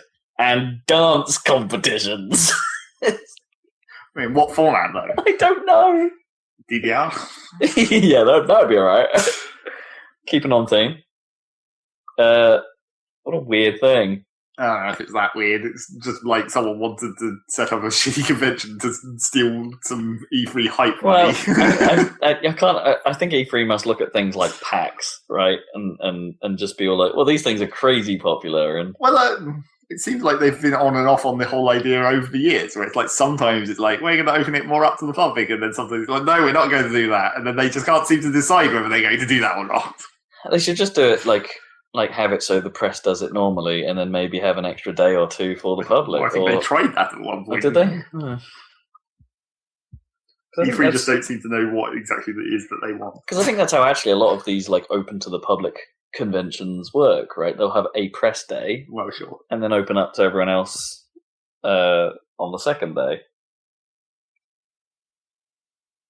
Yeah, I don't know. Seems a bit odd. What it sounds like to me is something like a fan-made festival, a bit like Sonic Boom or something like that. It's just like they obviously don't have any news themselves, the show, or anything like that. It's just like, but we'll just have a festival in the name of Sonic. Yeah. Also, we still haven't heard what Sega are doing for Sonic's 25th yet. It's going to have like the year of Luigi, where it's just like nothing. Yeah. The year of Luigi never ends. Well, the I year saw of Sonic Luigi- pop up The in year of Lego Luigi's over. Dimensions. Really? That's kind of Yeah. cool. Sonic Yeah, Lego. because you know how many different IPs there are in Lego Dimensions, like every IP ever. Yeah. And they had a thing at the end, like a teaser at the end of a video, which had 1 million different IPs in it. And it was Gollum reaching for the ring, going, precious. And then Sonic comes on and goes, ding, picks up the ring. Okay, that's awesome. That's dumb. Yeah. Man, only Lego can do this. At Yeah, the moment. exactly. Oh, it's amazing. I hope they make another Lego movie. The Adventure last one Time was as great. well. They are making a new one, I think. Oh, they're doing a spin-off, aren't they, with Batman? Have you not seen the trailer for that? Oh, what? It's Just a awesome. Lego Batman movie? Yeah, just a Lego Batman movie with Will Arnett. It looks awesome. Is it still the Liam Neeson Batman though? It's Will Arnett. Oh isn't no, it? Liam Neeson wasn't Batman. He was was it? No, the Liam Neeson was the guy. henchman. Yeah, henchman guy. Yeah, who was really funny. Yeah, it's gonna be awesome. There's a trailer for that. Check it out. Okay, sweet. Yeah, And that's that's all I've got. That's news. The news. Okay, what you been playing? Who's going first? This is the news. This is the news. That was the news. I don't. Who wants to go? What? Anyone got anything interesting to talk about? Yep. All right then. Go, Zed, go. Well, Mirror's Edge, obviously. Hey, Happened. you've played like Where is it? all of it, I expect, in the past Pretty 24 much. hours. Well, somewhat. It's like, okay, so, well, the first thing, it's always important, buy it on disc, because... How big's the download? Well, it's actually not as big as I thought it would be. It's only like 25 gigs, Okay, which is still 3 DVDs. but is that once you've got the DVDs? No, Like- that's the whole... Oh, so they do actually give you like the disc copy does have most of it on disc. Yep, it only had like a very small post-install patch. Hmm. Although, That's all right. That's all right. spoilers, it needs some more patching. But we'll get to Right. that. Okay. But yeah, and the other important thing about buying physical copy is it's something that I always forget how, like every time I bought a new physical game recently, I've always forgotten about it and then been pleasantly surprised every time it happens. It's like, new discs smell awesome. New game smell is great, right? Yeah. Like just It's like, what horrible industrial chemical is that smells so I know. good? I'm a big fan of that. Like the moment you peel, like every time, at the moment it's like every time you buy a Nintendo game, right? Because they're still on disc, and you peel back the plastic, and you get that waft just coming out straight away, and then it's even stronger when you open the case. Well, and then like these ones where it's like 3 DVDs stacked on top of each other, peeling the DVDs apart releases like another layer. Oh, And like when the DVD comes out of the drive and it's hot, that makes it even stronger. oh man, It's like, what is this? it's so good. It's like they're literally putting drugs in there to make people happier. Yeah, That's what it seems like. It smells so good. new game smell. It's awesome. But yeah, I installed that 25 gigs of stuff. Surprisingly, I thought it was going to be another big struggle to find hard disk space, but because it's on my non-Steam partition, that's the one that actually still has some space. I only had to delete one thing. So yeah, installed it and then went in there. And yeah, that game could use some more patch. So, okay, we'll in the vain attempt of making this not sound like one of my reviews, Which isn't going to happen. Which isn't going to happen. So, like, how does the game actually work with this whole open worldy stuff? Well, I mean, there's several layers of problems and good things to talk about there, really, because if we're just going to talk about the gameplay first, so you go in and, like, you have this open world, and they kind of screwed themselves in some way by... Nope, this is definitely one of my style reviews. All right, let's go. Well, it's like... Straight away, problems. Well, the idea of the open world in terms of like how it was going to work in Mirror's Edge, it's logically it's fine because it's just like a bunch of overlapping routes where it's just basically, you know, things you jump off and like they're just scattered around and that's fine. Okay. Routes can cross relatively easily and you can build multiple ways to get to one point just by having a slightly higher or lower bit of building. Sure. Yeah. And it's like that's all fine. But the trouble with it is that like they built these. It's like they were still in the route building mentality or something, because in this open world, you have like the building rooftops and you can jump from building to building and it's like, it's fine. But then basically you have like, say groups of like 20 or so buildings that are all like together and you can just jump across. But then you have a big fucking road down the middle and a singular sky bridge that links between that zone and the next zone, or a singular grapple point that you swing across. And it's like, that is just... So then you still have to figure out how to get to that bridge. So you're like, when you put a waypoint up and it appears on your HUD and it's like, oh, it's over there. You just can't go straight there. You have to go like, okay, which section of the city am I on? Where's the nearest sky bridge that's to where I am to go across to the next section where that thing actually is? So would it have benefited from some kind of simple, like, not necessarily telling you exactly where to go, like, like Runner Vision? Oh, it does have sat nav. Yeah. Then. Like, you change the Runner Vision between Classic and Full, where Full just shows a literal line and Classic just highlights things. But which is essentially the same thing. It was kind of annoying because, well, it's annoying, but it feels too helpful. Where it's like, even in classic mode... Is it like really efficient route or something? Well, yeah, in classic mode, it highlights things in red. But unlike in the original where it just highlighted everything in red that you could interact with, essentially, in this one, it only highlights things in red that are on the route anyway. So it's essentially exactly the same as having the GPS trail, except it's just like slightly more subtle. Because it's still showing you the exact same route, it's just showing you it in like... And I guess here's a red railing. Jump over here. To me, that sounds like it would be more, at least from a style perspective, way more appealing than the line. Well, it's better than the line, but in a style perspective, it also looks kind of weird in itself because it's literally Runner Vision, like it's part of your eye-based HUD thing. So it only appears when you're on that route. So you can see, like, here's a pipe that's not red because it's not on my route at the moment, and that looks kind of weird, especially when it's just like one segment of a railing is red because it's on your route, and all these other railings aren't. And then once you go past it, that disappears. But I want to say that's kind of what happened on the last game. Yeah, but you weren't thinking about it in the last game because there was never any doubling back. No. You were always going forwards. That was just the route, yeah. So yeah, it's like, that's fine. It's just they fucked up their design, where they were like, here's an open world, except it's an open world with incredibly tiny choke points that you have to go through to get between these sections of open world. I wonder. It's one of those things where it's just like, I wonder why.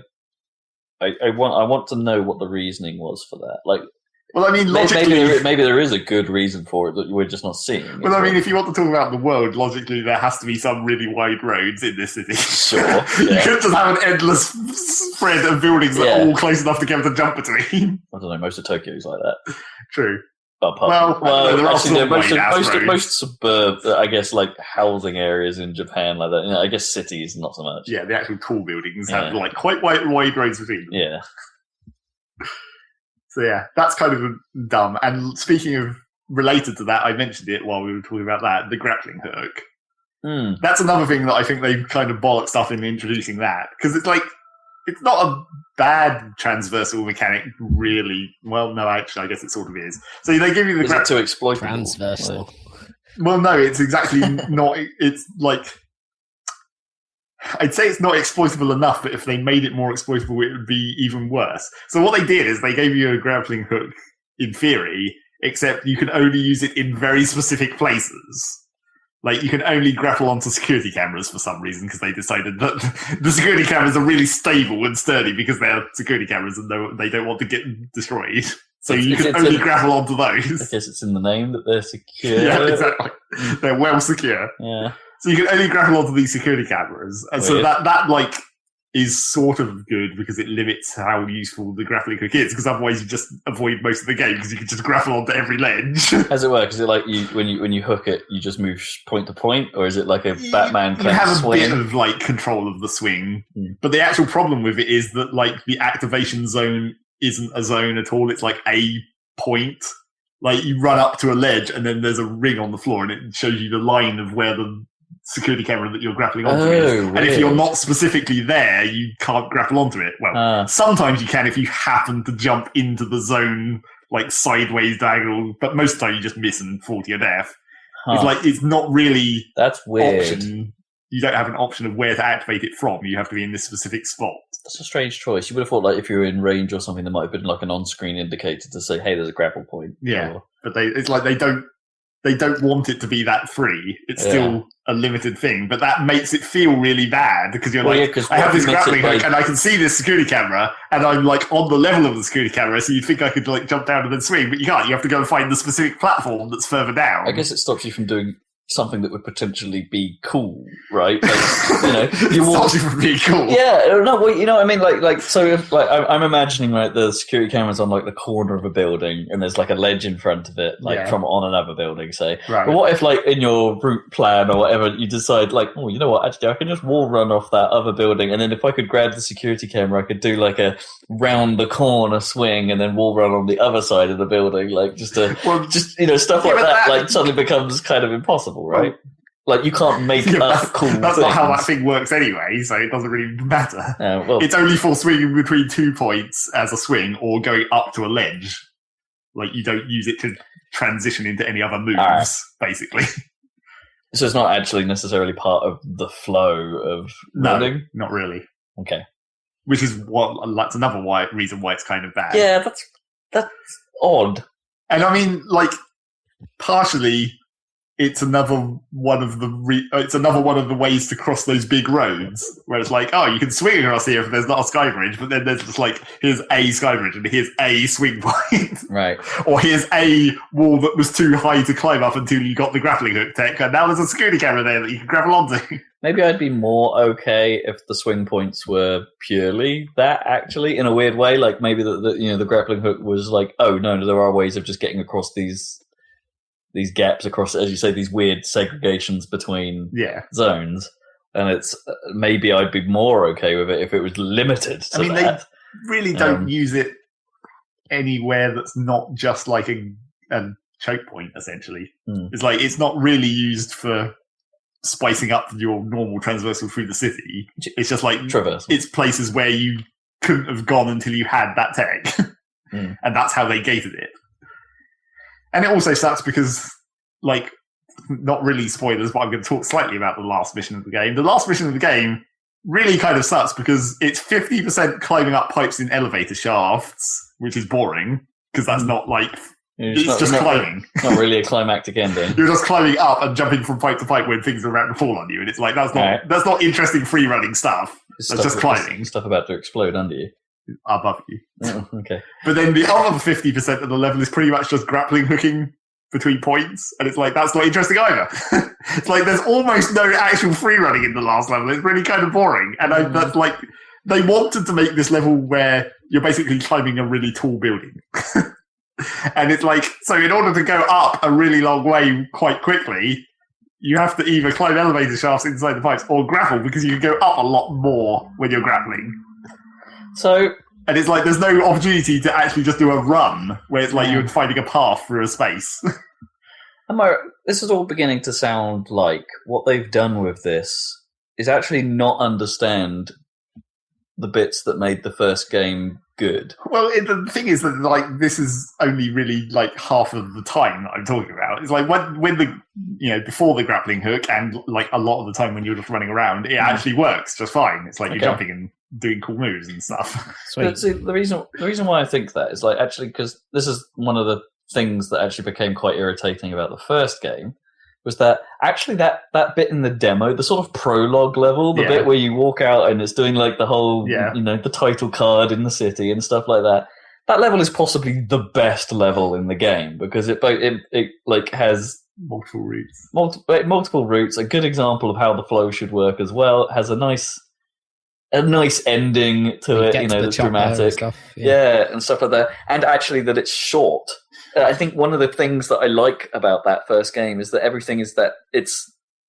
I think I would have preferred it if its structure was in these nice short bursts of like little challenging levels in a way. I mean, that it's like the time trial stuff sort of was supposed to be that as well in the last game, but that stuff just wasn't as interesting because of its setting. It's like, I don't know, open worlding it doesn't sound like that's what I want, and I kind of want these like these very well-designed, funneled challenges that have multiple ways of solving them, maybe. And the challenge is trying to figure out how to do the moves to do the. Well, I mean, because like some of the time trial-y stuff, I got really caught on in the first game. It's like because it's like, oh no, I can see how I can do that, but it's a really hard maneuver. I'm going to just keep doing this over and over again until I nail it. Well, and that was weirdly appealing. One of the things I haven't really done, not appealing in some cases as well, but one of the things I haven't really done in this game yet is most of the time trial-y stuff.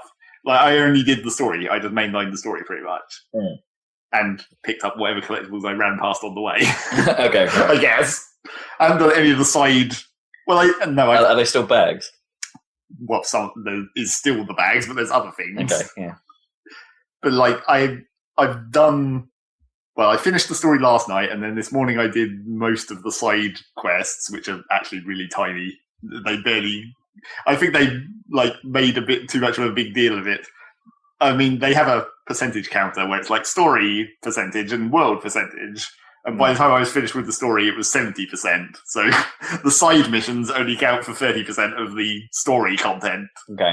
And then that 70% of the content when I was in the story counted for 21% of the world content. As in stuff that I picked up while I was going past it, but not any of the side missions like the little mini runs and deliveries. Okay. What are the mini runs then? Are these just like built-in time trials? Okay, so these might be the challenges I'm after. Yeah, maybe. I haven't really seen enough of those. I've done like one or two. But then just running place to place isn't quite what I was getting at either. There's like the setting of those little segments of the first game were still good. You want the pressure. It's like, the guys with guns were annoying and that's why you're getting hit, but it provided the right pressure. Sure, and I mean, it still manages to do that most of the time in the missions, where like when there is dudes, sometimes you can just run away. There's not that many times where it makes you actually stand and fight everybody. So the missions themselves more linear, or is it just getting them around the world that's... Yeah, they're pretty... Well, the weird thing about the missions is a lot of the time they'll start and end with a bit of the open world, and you don't really notice where, like... I mean, obviously, you start the mission in the open world. There's just a place where you accept the mission and it goes. And then you run to a thing. And at a certain point, there's obviously a place where this is the mission level, where normally there'd just be a closed door or whatever if you're there in the open world. So there is like a little bit of the normal level. And then normally after you've done that, it's like run to a place and deliver a thing after the end of the mission. So it's like it's bookended by a bit of regular open world running around. Okay. And then a specifically designed bit of level in the middle. Which is, it usually works. Okay. And then, the combat is like, people say it was bad, but I didn't think it was that bad. The trouble with it is that it relies a lot on the environment. It's like, if it's in a well-designed environment that's good for the way you're meant to fight, it works. But if it's in a badly designed environment for the way you're meant to fight, it doesn't work. Is it more like, so they're putting an emphasis on, say, run up this wall and hit someone whilst doing that, do a fancy flip into this guy? The trouble with it is that, like, if it's just like a bog standard room and there's like a couple of dudes in it, then all you can really do is just like wall run and kick them and slide and kick them. It doesn't really give you that many options to maneuver and have an advantage. And like the whole idea of you have like a focus shield where as you're running around you build up a shield, which means you can basically just run past dudes and they can't shoot you. Okay. Because they just miss, essentially. So there are guns? Well, there's one type of enemy that has guns. And you can't pick them up. Oh, well, that's fine. So you can't actually use them yourself. But so you have the shield which builds up as you're running around where the enemies with guns can't hit you. That's a cool idea. In focus. At least but then, like, so it also protects your health while you're in a fight, like a melee fight as well. But obviously, if you're not moving, it just drains away. Right. So you want to be doing these like jumps and wall runs and stuff in combat, so you always have some shield to prevent you from actually taking health damage. Okay, gotcha. So if the environment doesn't really give you that many options to do that, you end up just standing there and fighting an enemy normally, and then it's just like a quick time event at that point. It's not actually a good fighting mechanic. You're like, oh, he's about to do an attack, dodge to the side, then kick him in the back, and then do that like 10 more times because they have a shit ton of health. But yeah, that sounds like a hard. I mean, that whole combat thing seems like a hard problem to solve, right? Like coming up with a decent system that's going to work in first person. I mean, that's one of the reasons why it works better in the open world a lot of the time. Is because it's already there's just more stuff in the vicinity that you can jump from and fall off of. Yeah.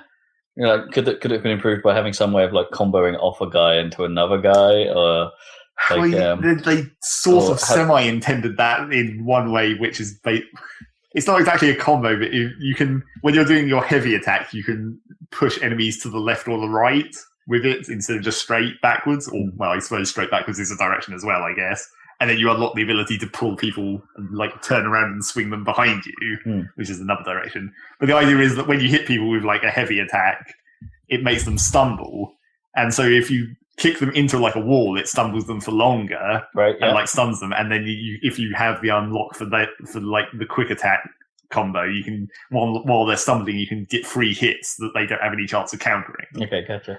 So you do that, but you can also like kick people into other people and have them both stumble and they both take extra damage. So there's some amount of like positional moving the enemies around and like, if you're using the light attack and you're doing like a jump attack or whatever, and you do light instead of heavy, you like pass through them essentially. You like hit them and keep moving. Oh, I see. Right. So you can transition that into like keeping your shield up and moving on to another enemy. So in cases where you actually don't have to defeat them, for instance, you can just use it to just use it to go past them. Yeah, that's okay. That's neat. I like that as an idea. It's like it sort of works a lot of the time when the environment is good for it, and then when the environment's bad, you're just like, well, this sucks. Which I don't know if they intentionally realize that, but you can unlock later in the game. You unlock the ability to like basically just force stun people.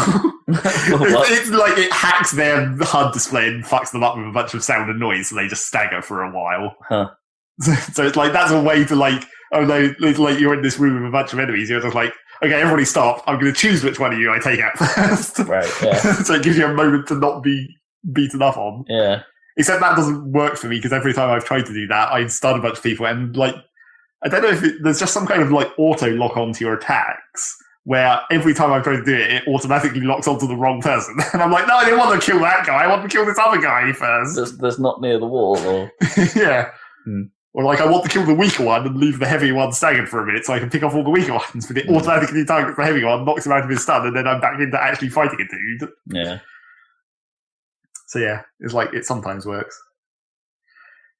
And then, you know, there's problems that should be, well, there's some things that need a patch probably, and some things which are just sort of, they kind of fucked up their game design early on. I was about to say, yeah, a lot of that discussion sound like things that are just like sort of fundamental design, not necessarily things that they can iron out. It's like it didn't give a particularly good impression because of, well, firstly, the major bug that I've been having is just, and you know, this might just be a thing that only happens on my system or whatever, is that 90% of the cutscenes, pre-rendered cutscenes, the sound is out of sync with the video.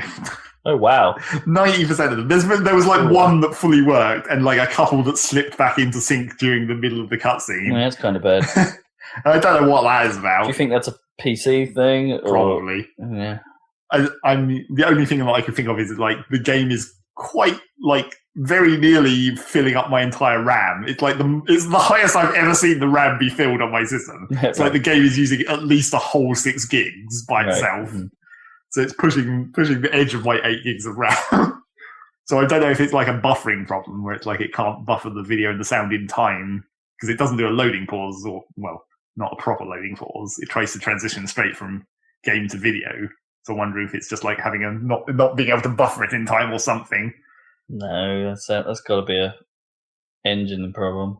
But yeah, that's bad. But then the other thing that gave a really bad first impression was the way the tutorials, the tutorials in the early game where it's just trying to put you through an area and teach you things along the way. So you come out of the thing, you get your heads-up display thing that shows you run a vision and all that guff, and it puts you in like a construction site and it does like a combat tutorial.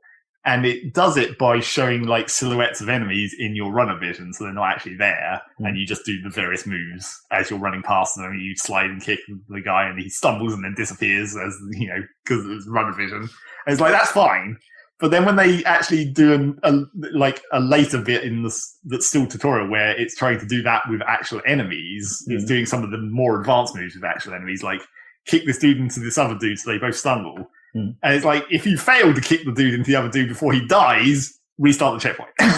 And it's like, that just sucks.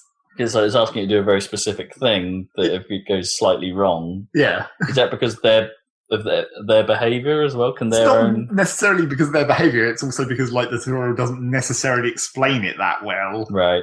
And also, I mean, the much worse case of this was where it's still a tutorial, I guess, but it's starting to go into the actual mission structure of the game. It's like the ends of the tutorials are sort of trailing off into the actual missions. But there's this one mission where it wants you to deliver a thing to a place, and it's like, don't lose your focus shield during this mission. And it hadn't really explained what the focus shield was or why like light attacks let you keep focus shield like when you're passing by enemies doing the light attack. Sure. Hadn't really explained that, so this was sort of the tutorial for that. But the first thing you do is zip line down a wire, and as you're coming towards the end of the wire, you can see a dude, and you're like, well, I'm going to jump on him, obviously, and attack him, and just do that. But as you come towards the end of the wire, it's trying to do a tutorial in a really bad place, because it slows down time, pops up a tutorial window with text in it, and it's like, this is not a good time for me to be reading text. So I kept missing the text box, jumping off the wire, heavy attacking the guy, and immediately failing. Because it's like, you're not meant to do a heavy attack, you're meant to do a light attack. And that's in that text box that only appears for like a couple of seconds as you're sliding down a wire. It's like, this is really not the time. I'm trying to look at what I'm doing, not a text box. That is a little strange. And that's the problem I had with a lot of those tutorial instant fail things, where it's just like, I'm running, I'm looking at what I'm doing on the screen, and then a text box appears for a few seconds that's telling me what I'm meant to be doing next. But I'm not looking at that. I'm looking at the game. I mean, it's a problem. That's not too uncommon, but usually they'll go to either a slow time or an absolute freeze frame until you press the button it intends. Yeah, exactly. I think they should have done false freeze, even though it would have been kind of abrupt for a game that's all about movement. Yeah, well, you can slow down to the freeze, right? Sure. Well, or you do a great way of handling that actually is like a hybrid masking. So you slow it down and then put your box up. But if the player just doesn't respond, you eventually freeze, right? So they're still forcing to do it, but if they do it and they do it quickly enough, it looks awesome. Otherwise, it looks a bit jank. But you're still making them do the thing you want them to do at that point. Sure. It's like I've seen a few games do that, and it's quite effective. It's a solution. It's not a brilliant one, but it's a solution. I mean, I thought it was just because it was so much hard fails. Where it's just like, if you didn't do the exact thing that it said, you'd rather it just give you an F or something. Well, no, it's not even that. It's just like, if you want to tutorial something like this, don't make it a thing that you can't repeat easily, organically. Right. Don't make it a hard fail and then restart the mission. Oh, right. Like you'd want it to sort of put you back just at the start of the thing it was trying to teach you. Yeah, so it puts you back or like have some kind of looping mechanic where it's like more enemies spawn, or like it loops you back onto a different bit of level or something. Yeah, do that again. You didn't get it, do it again. It's just all the hard fails. And because it was a mission, it puts you right back to the start of the... Well, I don't know. I guess that zipline was literally the first thing in that mission. So right. Also, the loading doesn't help when it has to reset you. Oh, so it's not quick at the restart. No. The loading can be a bit... There's been a couple of times where I've been considering where, like, once you unlock the ability to fast travel between safe houses, there's been a couple of times where I've been thinking, would it be faster to fast travel there or run there? Wow. Would the loading pause be longer than the time it take me to just fucking run? Huh. Yeah, that's right. That's when you've got some problems. Well, you could say that's actually an advantage, because then you get to do more of the running. Play the game, yeah, I guess. Still, that sounds technically problematic. And there's a few random bits of polish that are weird, and maybe engine, like when you're looking at yourself in reflections, your hair jiggles around a lot. Okay. In a very unnatural way. It's not just like jiggling motion, it's like the hair isn't really fully attached to your head some of the time. And also there's just like there's like sometimes there's reflections where like this wall is clearly reflective, but I'm not reflected in it for no apparent reason. There's one particularly bad example of that where you come out of a safe house into a corridor and the wall opposite you is fully reflective. Well, it's not like a mirror, it's like blue reflective paint. And you're clearly not reflected in it. And it's like, it's directly in your vision, so it's really obvious that you're not reflected in it. It's like, why would you not? You need a lot of other reflections elsewhere. Aren't we at the point where that shouldn't be a problem with rendering solutions? Oh, and speaking of other things that were a terrible first impression, there's a bit in the tutorial running section where you swing into a glass window and it does that dramatic thing where it's like slows down so you see yourself in the reflection before you bust through. And the glass breaking effect is fucking terrible. I don't know why it's so bad. It's like they just forgot how to render glass shards. So is it something you can't... Alright, you're running on PC, we've obviously got to ask the proper questions here, I guess. It's like, is it because... Can your system? How are the higher the settings? Well, it doesn't seem to have settings. It just runs at whatever. Okay. So is there a possibility that it's set something down on the fly that's making stuff look a bit crappy? I mean, maybe even not like it didn't look like it was badly rendered. It just looked like a bad effect. Right. Well, yeah. And could that be an effect set to low? Is what I mean. I don't know. And there was a bit later on where like a glass panel broke as you jump onto it and you fall down onto a lower level, but all the glass shards went straight through the floor that you landed on, which was also glass, so you could actually see them fall through it. That's a little. I was like, why would you? It's like you forgot how to make glass. Yeah. It's weird that like there's a lot of glass in that game, and 90% of it is unbreakable, and also quite a lot of it is like too transparent. Like, there's a lot of times where I'll jump towards a thing that I think is an opening. It's like, oh, wait, there's glass. Donk, and then just fall off. It's like, well, thanks. That's actually kind of funny. They need some of those safety strips, like glass doors have, where like, just put a line across the middle of them so you can see that it's a thing, not an opening. Or change your shiny shader model. But yeah, it's a fine game, I guess. It's not terrible, and it doesn't run that badly, considering my system's not amazing. It just, you haven't filled me with a great deal of happiness in this discussion. I don't think it does it? Because Mirror, I still stand by that Mirror's Edge as a concept, as a piece of art and as a piece of music and as a piece of all that stuff. I still think is fantastic. I've just always been a bit like, the actual game didn't quite come together as well as your vision. Feels. I think the running and stuff in the game actually does work better than the original. It was good because I was going to ask, we haven't covered that. Like, how does the control? How does it feel? I mean, it still essentially controls exactly the same. It still has the up and down, jump and crouch essentially buttons. And it's slightly weird that I guess it's acceptable because it's a prequel, but you don't start with all the skills. Like you don't start with the roll. You have to unlock the roll. Okay. Interesting. I guess that gives you if they're going for a longer game, I guess that gives you something to... Well, yeah. I mean, it's a prequel, look forward to. Yeah. They can excuse her not knowing everything immediately. Yeah. She's still learning. But yeah, I mean, the actual transversal works almost... Traversal. It's traversal. God damn it. She's going transverse. You've done it twice. 3 times. But it's like, it works just fine most of the time. I mean, there were a couple of times where it's like, I'm stuck. Like, I jammed myself into a corner of a ventilation shaft and got stuck somehow. But, it's fine. There's only... The only other problem with it, really, is that the, kill height, where you just die... Right, yeah. The sort of fall plane. Yeah, the fall damage distance is sometimes it's literally the height between 2 buildings, and it's like that's just like another failing of level design. When they put this building where it's like, I can just jump off here down to that lower one. It's like, no, it's just slightly too far, and you just die. It's like, that's just, you should have made it available to be able to jump off there if you're just going to kill me. looks like a perfectly valid route. It's just like, this looks fine, I'll make that. Oh, no, wait. That is actually the worst, right? In any game with full damage where you're sort of like, yeah, it looks like I can make this. Oh, no, wait. Like, yeah, that whole feeling where it's like, oh, no, I can't. I'm not just, like, even seriously injured or something like that. It's like, oh, no, that's just a straight kill. Yeah. Damn it. Oh, what was it?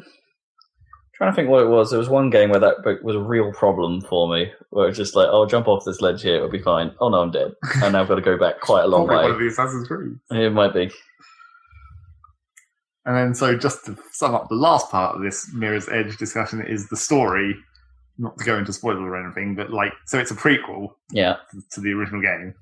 And it's like, how much do you remember of the original game story, really? I remember it not being very good. It's like your sister is a cop, and then you're like, and her are like both framed for murdering some guy, who's semi-important for some reason, and then you have to rescue your sister because she actually gets called in or something. But you're a runner, so you know. Well, she's a cop and you're a runner, right? And then like you both just turn up at this place where there's a dead thing. So like, the story of this game is supposed to be like Faith's backstory, like how. It doesn't really. So the first game had flashbacks to like her as a child, where she's like her parents were killed in the riots and stuff. Yeah, and then she's being trained in that weird R2D2 head. Yeah, like bunker thing. Yeah, the bunker place. And it's like that's fine. That still makes sense. They do some more of the flashbacks in this one, where it's like it goes slightly more into detail, and there's a few audio logs surrounding that time period. Okay, but like. So this is after that still. Well, yeah, it's after her childhood. Sure. Well, I mean, after any of the flashbacks we saw in. Yeah, I guess. I mean, she's still only a child in all of those, really, isn't she? Sort of. Well, they don't really show anything in the middle, which is where this game takes place, I guess, in the first game. Yeah. But like, so you're going through this story, which is tangentially related to her. It's like she just happens to be in the right place at the right time to do a thing, which is fine. But like the bits of her backstory, by the end of this game, it doesn't match up with the first game, right? Virtually at all. Like it's a full-on retcon, basically. Well, no, but it's not meant to be a retcon. It's meant to be a prequel. I don't like they weren't trying to set it up for a new original Mirror's Edge. But it's just like I don't understand how it got from the point at the end of this game to the point at the start of the next game. Because some things make perfect sense. Like she's a runner. At the end of this game, she gets that tattoo on her arm, that weird. Okay, fine. Grid thing. Yeah. It's like that actually is important, that like pattern. Yeah, okay. Except that's not even really explained, it's important. Right. And you want it. And then you get it, and then you tattoo it on your arm. Okay. And it's not really relevant in the first game in any way. No, it's not relevant to the story of the first game. And like, so some bits make sense, like she's a runner, and then I think there's another runner you meet right at the start of the game, who's called Icarus, and that's the name of the guy in the bunker in the original, right? He's Icarus. I have no idea. I think that is. I seem to remember that name. So yeah, like he's in this game as a runner, and then at some point he becomes like the radio guy, I guess, whatever you want to call that, the runner commander. So maybe it is before. Yeah, but the timeline doesn't tie up there. I'm not sure. Maybe we don't. What do you mean? Because I'm not sure he was a runner, right? He was just comms guy. Well, I don't think they go very much into his background in the original game, really. No, he's just there. Because at the start of this game, there's basically another guy filling that role, and it's like he's the other version of this dude, except this dude is also here, and it's like, well, this guy isn't going to survive the end of this game, then, is he? Spoilers. And then, there's a few other references, mainly in audio logs, to, like, the characters that appear in the same game, like Celeste. Oh, sure. The other runner girl. Yeah. She's referenced in a few audio logs. I think there's audio logs that are her talking and stuff. It's like, it's fine, but, yeah, the major plot points at the end of the game don't line up very well at all. Right. Especially related to your sister. Okay. I can only imagine. Right, yeah, don't go any further than that, I don't think. No. So yeah. What's the music like? Does it have a sick theme tune? Well, I was really expecting to just hear the Still Alive song again, but remix, but they didn't seem to do that. Or alternatively, they did so subtly that I didn't recognize it. Right. Because I didn't really remember the chorus of their original, where it's like, you just need that Still piano. Alive, etc., etc. It's that piano bit. Exactly. Is the Mirror's Edge thing. Yeah. But yeah, I didn't really recognize it if they did slip it in. But, the music's all right. Oh, also, the most important thing to mention, the credit sequence is fucking long! It's like Ubisoft levels of long. What was the game I actually had to walk away? It was Assassin's Creed, wasn't it? Assassin's Creed. One of these Ubisoft games, yeah. Assassin's Creed 3's credit sequence is unbelievable. I mean, this one, it has like 1 minute music loops, which is just a bad start. There's several different tracks, I guess you'd call them, that loop a couple of times and then it moves on to another one. But like they're not long enough, and it loops a lot. But then, so like by the time I thought this is taking forever and looked at the clock, I didn't know when it had started. But then from the point where I thought this is taking forever to the end, it was still another 10 minutes. Oh my god, it's too long. So it's at least 15 to 20 minutes of just credits. Just too long. And I also thought it was funny when it gets towards the end of the credits and it just had to have all the like open source licensing. Right. Because it's just like, it just puts the whole fucking legal document in the credits. Whereas like all the like... Have you not seen that before? Yeah, you must not distribute all that. And for every one of the open source things they use, there was like 5 of those. I mean, I know they have to put those in the game, but they don't... Have to be in the credits, but I've seen them in the credits before, credits. Which is quite weird. Wow. Well, it's like, where else are you going to put a huge amount of text? 5 times. That's really dumb. The actual problem with why this credit sequence takes so long is it's not a scrolling credit sequence, it's like segmented. Right. So it like zooms to each of the little credit segments. So they tried to stylize it. Yeah. But like some of those where it's like only 2 names, it spends too long on them. So it like there's a minimum amount of time it stays on each credit. So sometimes it's only 2 names and sometimes it's an entire page. It's like a fixed transition period. Yeah. Takes too long. So it just lengthens it unnecessarily. And it's not exactly an interesting credit sequence to look at. So, like, here's the white map of the city, that weird stylized white block style map that they have, and it just zooms around from various angles of it as the credits appear. And takes 20 minutes. So, yeah, good times. That's real dumb. So, it's an okay game. I saw also, were there really that many people working on it? Apparently. I saw a review that said it was 7 out of 10, and I think it's maybe an 8. So 7 to an 8. Your review feels like a 7. Yeah. I mean, I feel like, I skipped some stuff that may have made it better. Like, I skipped all the time trial stuff, essentially, so I didn't see any of that yet. Okay, well, yeah. There's more to come then, basically. Yeah. We're not done with Mirror's Edge Catalyst just yet. Yeah, there's collectibles to get. Anyway, chips to pull out of things. I still actually haven't seen any of that, so I haven't seen any footage from anywhere. So, I know nothing. It has the classic collectible problem of like it has an animation that you see every time you pick up a thing. Okay, it's like get the security chips. So you open a panel and then you pull for some reason one of these 8 chips out and then look at it for a moment and then put it away. Or there's another type of chip where you rip a panel off and you pull the chip out and you look at it and twist it in your fingers and then put it away. It's the same animation every time. You always got to look at the chip. Make sure it's the right one. There's only one that you can pull out. Apart from that other one where there's 8 and you only take 1 for some reason. Well, there's nothing wrong with canned animations. They can only animate so much. But well, there's nothing wrong with them apart from the fact that there's like fucking hundreds of these things. You're going to see that animation a lot, and it takes time. Like I'll have a classic problem with collectibles. My mind immediately went to gutting animals in Red Dead Redemption. Yeah, exactly. What did you eat? If only you could skip it somehow. Maybe you can. Maybe there's a glitch like that in those days. Like if you like slide into the activation zone and quickly press E or something. Like put your horse on. Yeah, one of those. Yeah. Yeah. Who knows? All right, cool. What else you got? What else I got? Well, there's a few other brief things I've been playing. That game Kriya came out properly, supposedly. Out, right? Supposedly. Although honestly it doesn't look that much different. So, it's a version 1 in as much as the developer says he's going to keep working on it, but really? But it's out of early access, is what you're saying. Yeah. So we played some more of that, and it doesn't seem that much different from when we played it in early access. There's a bit more lore, which is good, I guess, if you like lore, and certain things are slightly better balanced and more stable. But it still has. I am the lore. It still has some bugs, like the one that I have, where my sound just stops working. So that's still there. Yeah. Yeah. Kind of sucky. So yeah, we only played a little bit of that, but I expect we'll play a bit more of that before we decide whether we're going to continue playing that. Is it one of those ones, give it a few months, see if he's actually updating it, and if he is, maybe stick with it? But well, it's never going to be Terraria. Sure. It's always going to be a sub one of those.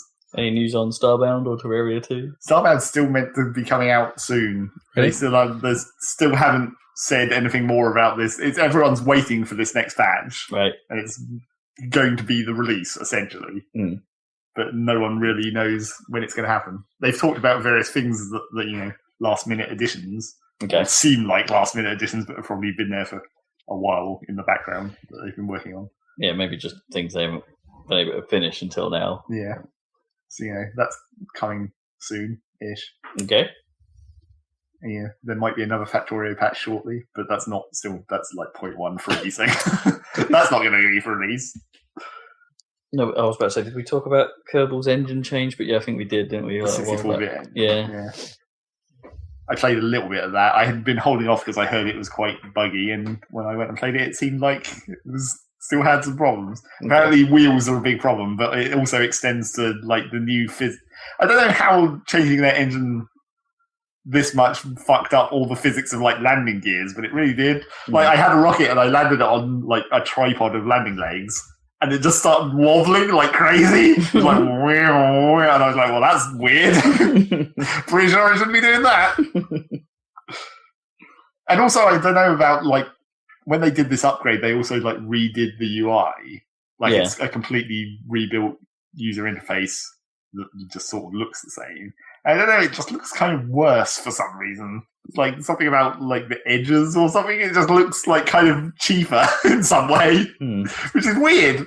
It's distinctly better. You can pick up panels and move them around and stuff more freely than you used to be able to.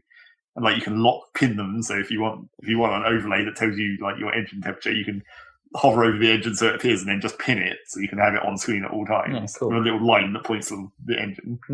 That kind of stuff. It's better, but it just looks kind of worse. Maybe it's a problem with my UI scaling or something, because now that you have proper UI scaling, I think they might maybe it's blurring it. Yeah, it's blurring it or not smoothing it correctly. Right. Or maybe it just needs the ability to turn off anti-aliasing on the UI as opposed to the main render field, doesn't it? Or maybe it's because I'm running it in a full screen, not a full screen window. I'm running it in a window that fills my screen. Right, gotcha. So it's not actually a proper resolution. So that if you ran it at full screen, that maybe it might scale out. Or maybe that could actually be it, right? That they've designed it at a higher resolution than you're used to running the game. And so when it scales down, it blurs a bit. Yeah. Or because I'm not running it in a monitor resolution. I'm running it in a slightly squashed resolution because my taskbar is still there. Yeah, that does sound plausible. So I don't know. That's Kerbal. That's mostly it. I played a tiny bit of Factorio and Minecraft because still playing those games. Minecraft got quite a big update recently. Did it? Which, as usual, was my prompt to go back in and see what's going on, and then not do any of the new stuff and do some more mods. Yeah. Well, no mods. I went into a vanilla and I was like, maybe this time will be the time I'll complete it. But then I started doing that the day before Mirror's Edge arrived, and it was like, well, that's not going to happen, but I'll have this on standby for after Mirror's Edge. Okay. And then Korea came out, so maybe that's still not going to happen. Okay. But yeah, new Minecraft stuff, new Factorio stuff is coming. So what is the new Minecraft stuff, or do you know? Or? There was a few... what was it? There was some weird rebalancing. It's been 2 versions of Minecraft since I last played. There's been 0.9... No, wait, I must have played after 0.9 because I played Release. Wait, Release wasn't 1, was it? It was weird. It's 1.1 now, and it's there's been a few things. Now, in the end, there's cities, Enderman cities, I guess. Yeah. So there's new blocks and stuff in there, and various other bits and pieces.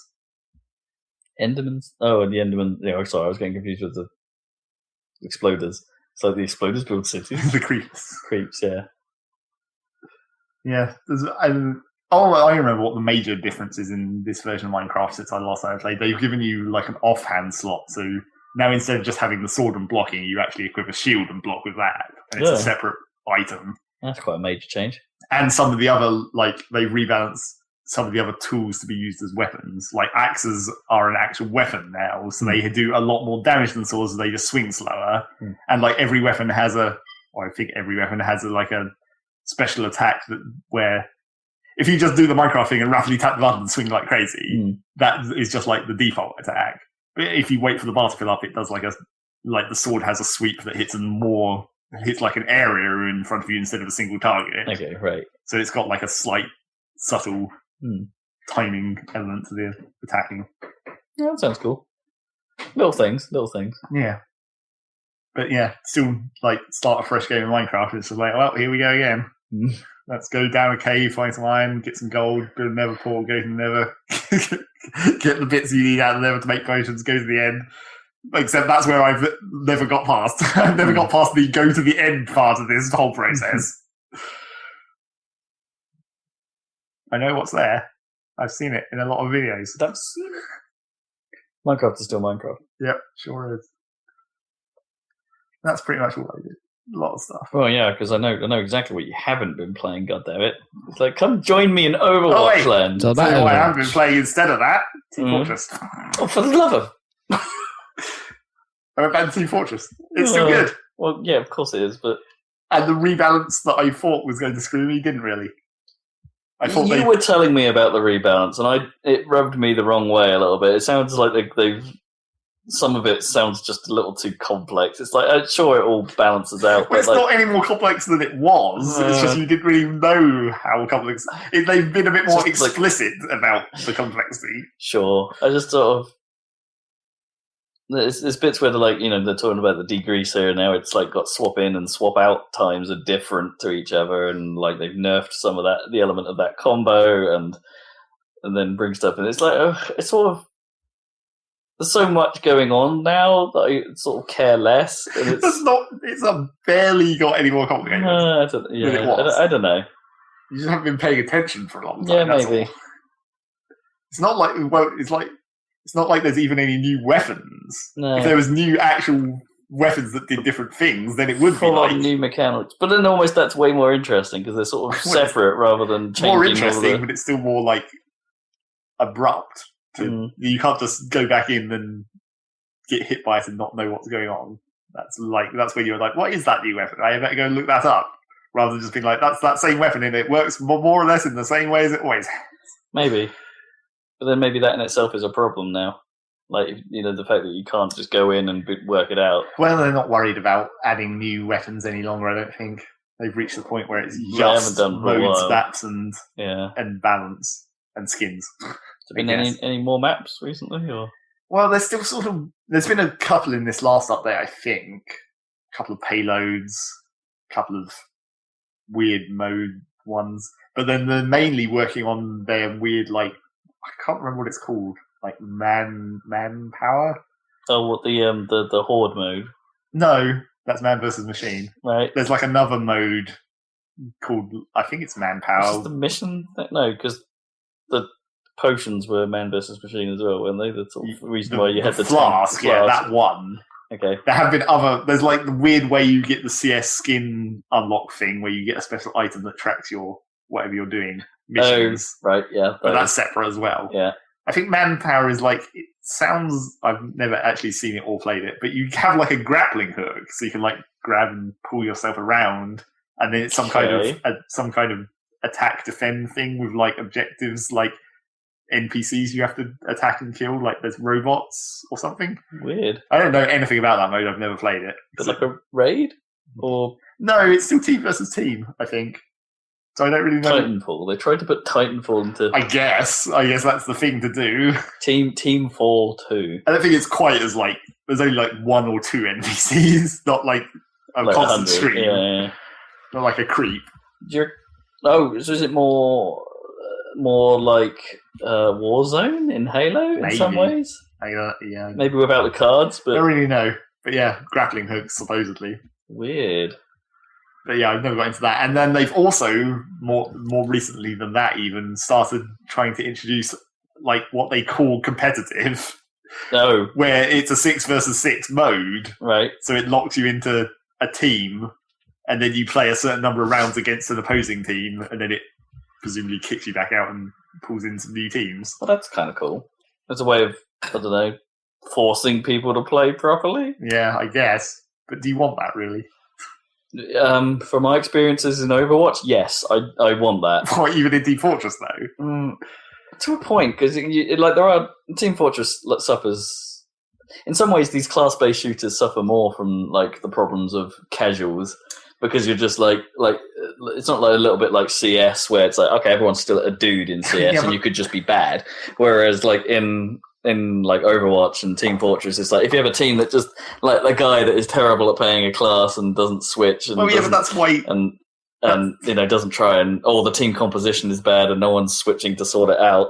But that's why it works in Team Fortress, because you have enough players that it doesn't matter so much. When you're in a 6-on-6, like in Team Fortress Competitive, and you have one person who's bad, that's more bad, because it's more of the portion of your team. Whereas Team Fortress normally 10-on-10? Or...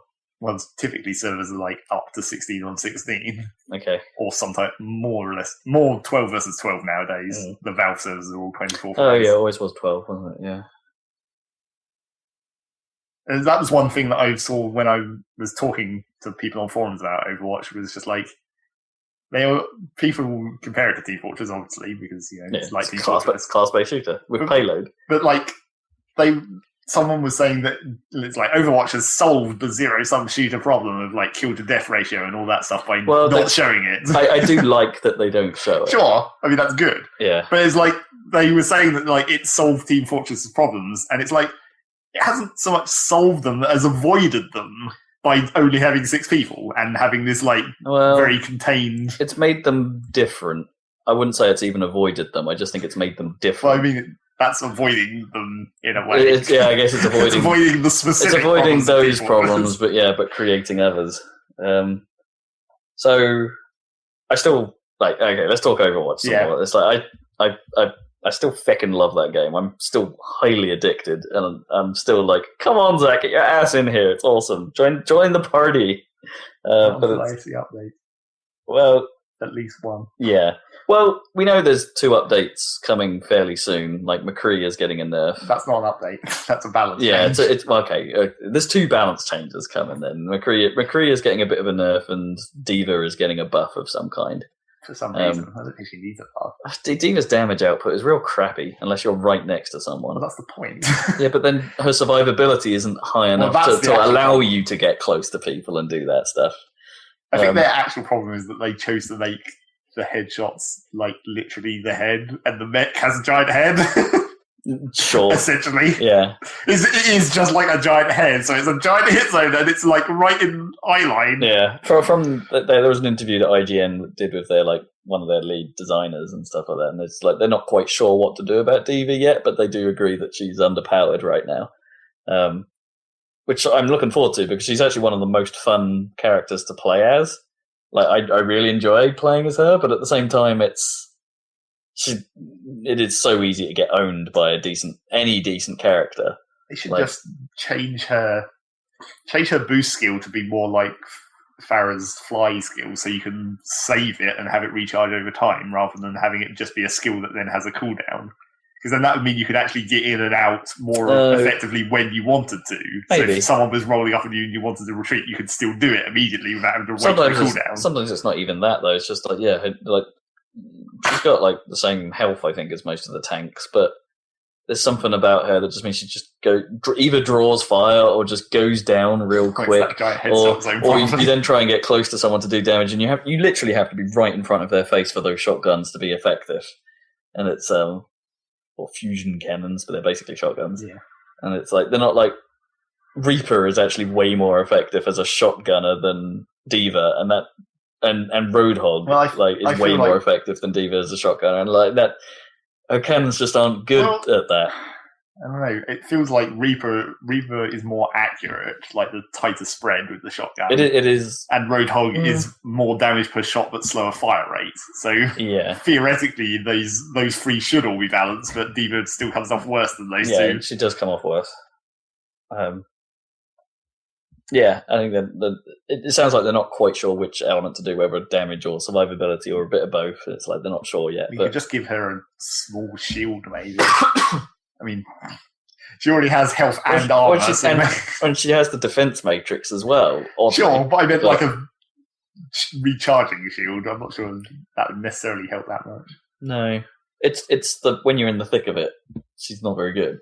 I don't think she's meant to be. That's the trouble.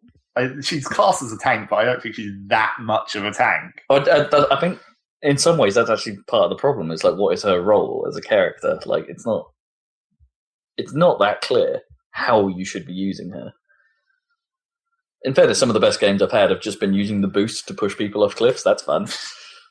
Well, I mean, all of the push mechanics in that game theoretically are good for that. But because hers is controllable, you can like really, really annoy a lot of people. Just play Lucia and and do the audio push off. Yeah, that's fun. But yeah, I'm still having a really good time with that game. But like, it does suffer from team composition. Is like the biggest reason why you lose a lot of the time. You'll just get on a team and it's like they'll just all pick who they want to play as, rather than worrying about like, guys, we might actually need a healer. Seriously. Oh, you're going to make me switch again, aren't you, you bastards? Well, they don't make you switch. No, but it's like you just know that you're not going to be able to succeed unless you do, or like you're going to have a harder time at getting through. And then because the game doesn't have like, I think it needs some of like the like, you know how TF2 had like a lot of servers have like unofficial like class limits and stuff like that. Limit of 2 snipers, something like that. I think Overwatch could really benefit from that. Like, going against a team of 6 Torbjorns, like with 6 turrets, and as soon as they get destroyed, it's like, because you don't need like metal to build a turret in Overwatch, you just plonk it down when your last one gets destroyed. And the cooldown's very short in order to do that, and the build time isn't very long. It's just like you can. You sure you don't need metal? Because you need metal to make the armor. You need metal to make armor, but to make a turret, you don't need it. Do you need it to upgrade the turret though to 2? I don't even think you do, because you can do it right at the start. Like you presumably you start with metal. No, you start with 0. You just plonk it down and bash it with a hammer, and then you must start with metal, because then you can create armor packs straight away. You can't. No, you need to kill someone. You need to go find a corpse to get metal but make armor. You can't do it straight away. I don't know. I felt like it definitely needed metal to upgrade that turret. Maybe it's changed. I don't know, but I'm pretty sure you don't. And then. Yeah, you just go against a team of 6 Torbjorns. That's impossible. I've never seen anyone defeat that. You just need to... I've seen people complain about it, but apparently that's not a problem once you break it. Once you break it, you just go in, because they can't do shit. You just need to have a coordinated sniper assault to take out enough of the turrets, and then ultimate to push them back so they can't rebuild fast enough. Yeah, but it is really hard. And the team needs to be coordinated, which against a bunch of randoms, that's not going to happen. It's like, yeah, it's a problem. It's a problem. I think a class limit would be great. Like maybe 2, maybe 3. Yes, but that's what everyone's been arguing about, where it's just like, if you put a class limit on, that's just going to force people to play shit they don't want, and then they'll just quit. But that's where competitive mode comes in, because they are bringing a competitive mode to the game. But we don't know whether that's going to have class limit yet.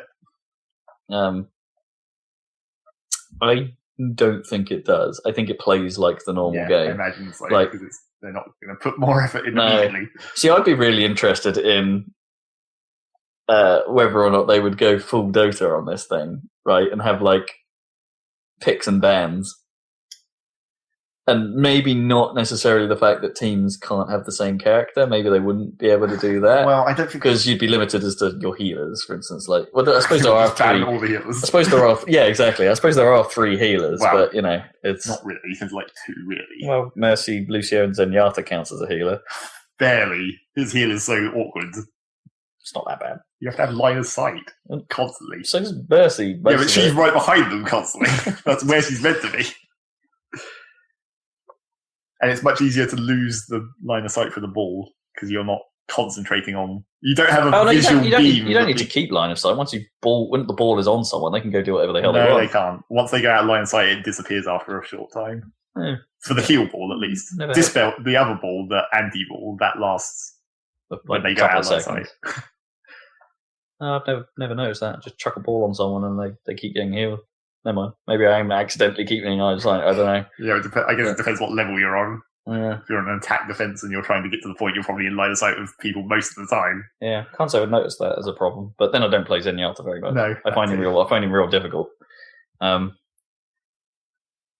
Yeah, so I think that it has those problems. But yeah, I'm really excited to see what they do with that game, like how they keep it going. And I hope the frequency of updates is fast. I know Blizzard aren't known for that, but I hope they pull a Splatoon on it, something like that. Keep it going pretty quick. And then... No one can pull a Splatoon because Splatoon, the data already existed. Yeah, I know.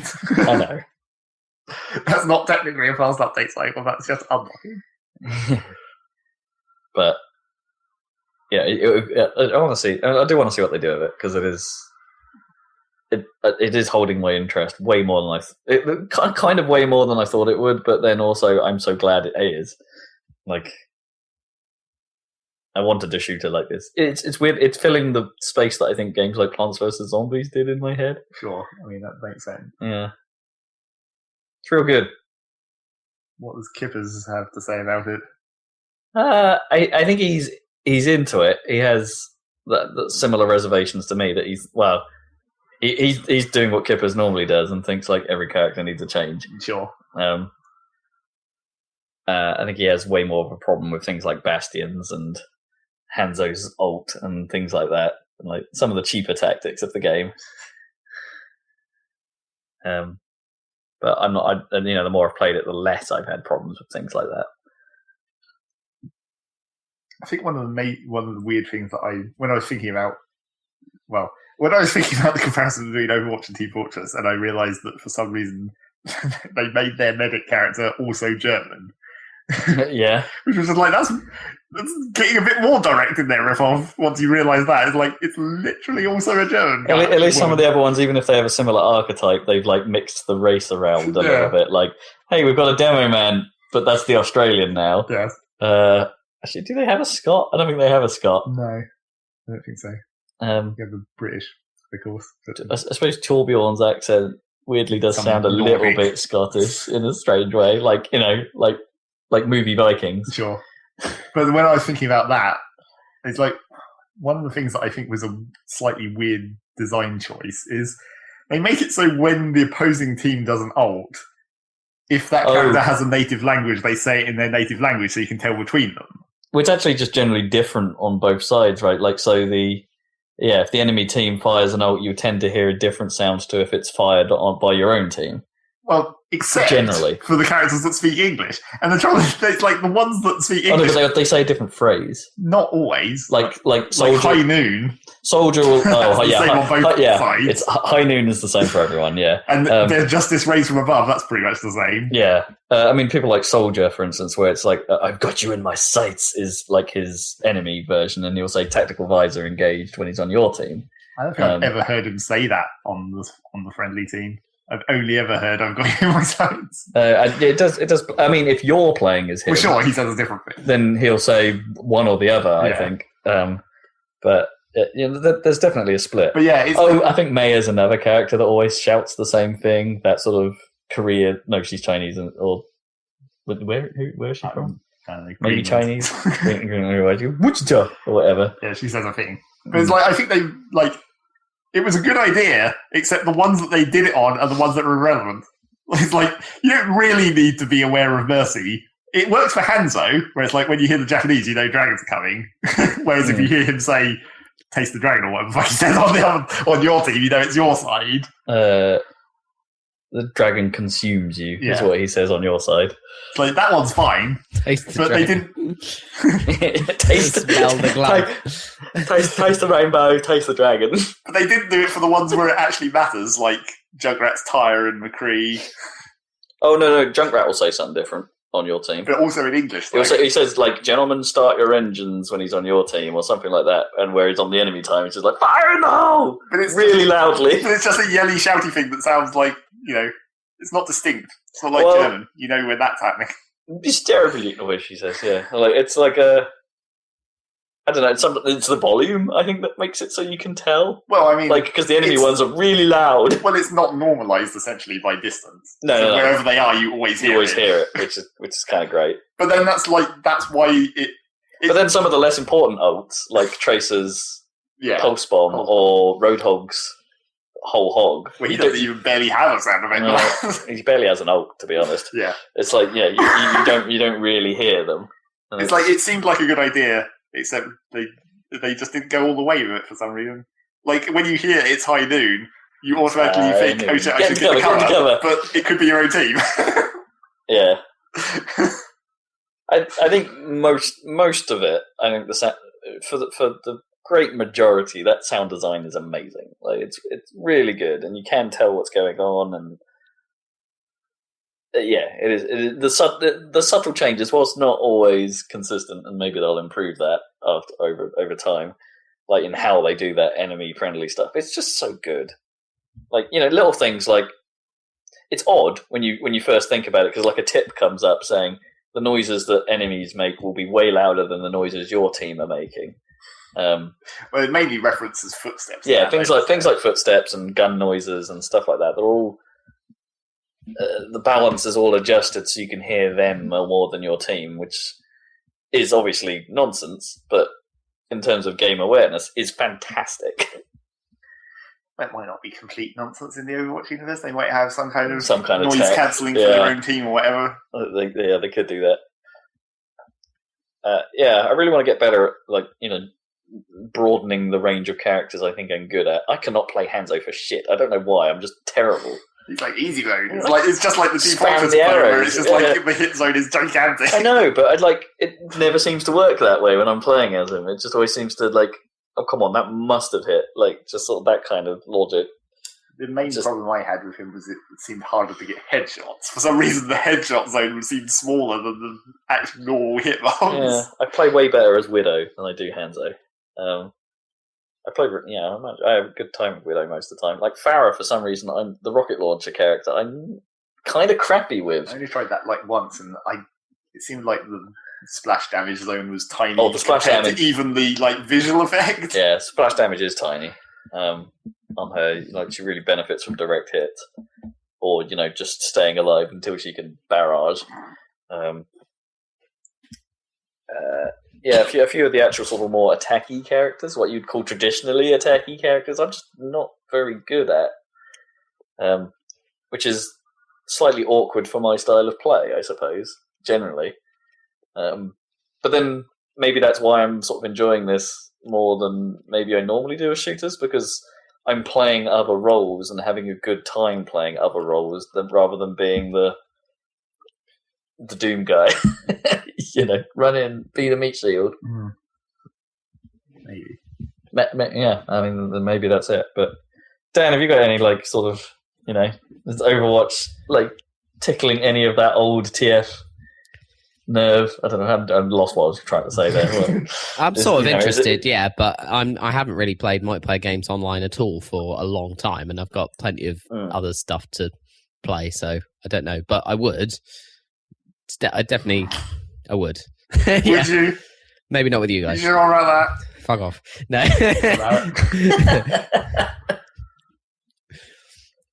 That's the thing. I'd always feel like I'd get behind. It's like with Rocket League or whatever. I'd be like, I wouldn't play it enough. And there's enough other crap. Like I just saw XCOM 2 is on sale. It's like, God damn it. Should probably get that. Yet. Summer sale. Yeah, summer sale's probably end of this month. Why? So do you think that'll be any cheaper in the summer sale? Maybe. No. You might as well wait to make sure. Yeah, I guess so. Fair enough. It'll be up on sale for the same amount, if not more. So. Yeah. And Overwatch, oh my God, I have to install Battle.net and all this shit. Yeah. But that's actually, compared to a lot of other services, that is a way less of a pain. I have to make an account. You have to make an account, but the amount of info required seemed low. I think it seems extremely cool to me, and something that I would be into more than... Also, Overwatch's install isn't actually very big. It's 15 gig rather than the, Titanfall's 50 or whatever. Use uncompressed audio. Like, that's not yeah. That means it was like 15 gigs. I guess the one thing I wish, so my system runs Overwatch really very well. Yeah. I'm above 60 at all times. I'm not running it on max settings. Some of the effects are toned down to medium. Right. But I've got the important thing to me, I've got texture detail right up. Yeah. And I think that could still do with an improvement. Well, it's not really meant to have texture detail. It's meant to be a style. Yeah, I know. And the characters do look great, but there are still some textures about the place that just look a bit ropey, real blurry and kind of horrid. And it's just really? This is like a modern game made by Blizzard. You could have done better. And you probably have higher res versions of these textures lying around, probably. Black Widow's spider tattoo on her back is weirdly low res compared to the rest of the character model. And it's and the only reason I can sort of remember things like that, or bits of the detailing on logo work on Winston, for instance, isn't so hot. And it's it's you don't notice that in a game, obviously, and when because you're not supposed to be, but you do brush up against the walls and you think, there's some text on that wall that's actually not readable. Because it's a bit crap, It's I just want it to be that little bit better, man. The PC, my PC can do a little bit better than what it looks like, and it's, with text detail is king with me, and it's they could just a little bit more, please. Can we have a high res pack or something? We won't get it, but it's nice to hope. I've been playing a little bit more Zelda. Not too much more. I've done a couple more sages. I did. Oh no, maybe one more sage, and I'm in the middle of the Sand Temple right now. Right.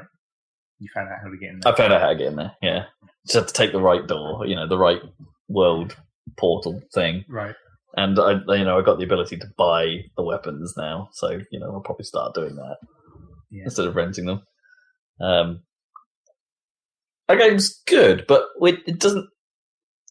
I haven't felt the draw with it, It's there's nothing sort of pulling me to I've got to finish this. I've got to go back to that Zelda, and I'm not 100% sure why, but it is a quality product. But I think a lot of the tropes of it and a lot of the puzzles and a lot of the things they feel the whole game feels old school because it is. Yeah, because it's an old school Zelda game. Yeah, and maybe that's got something to do with it, not necessarily.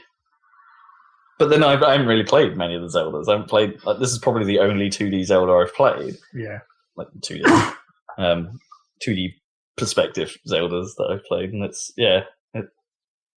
just maybe it might not be the type of game for me. I don't know, but you can tell it's a quality product. And I think I always it looks good. The 3D is nice. The versions of the tunes that the music in that game, the orchestration and arrangement of the tunes in that game is great. Yeah. Really properly solid stuff. I like the low roll theme. That's sort of that big guitar. Ding ding ding ding ding.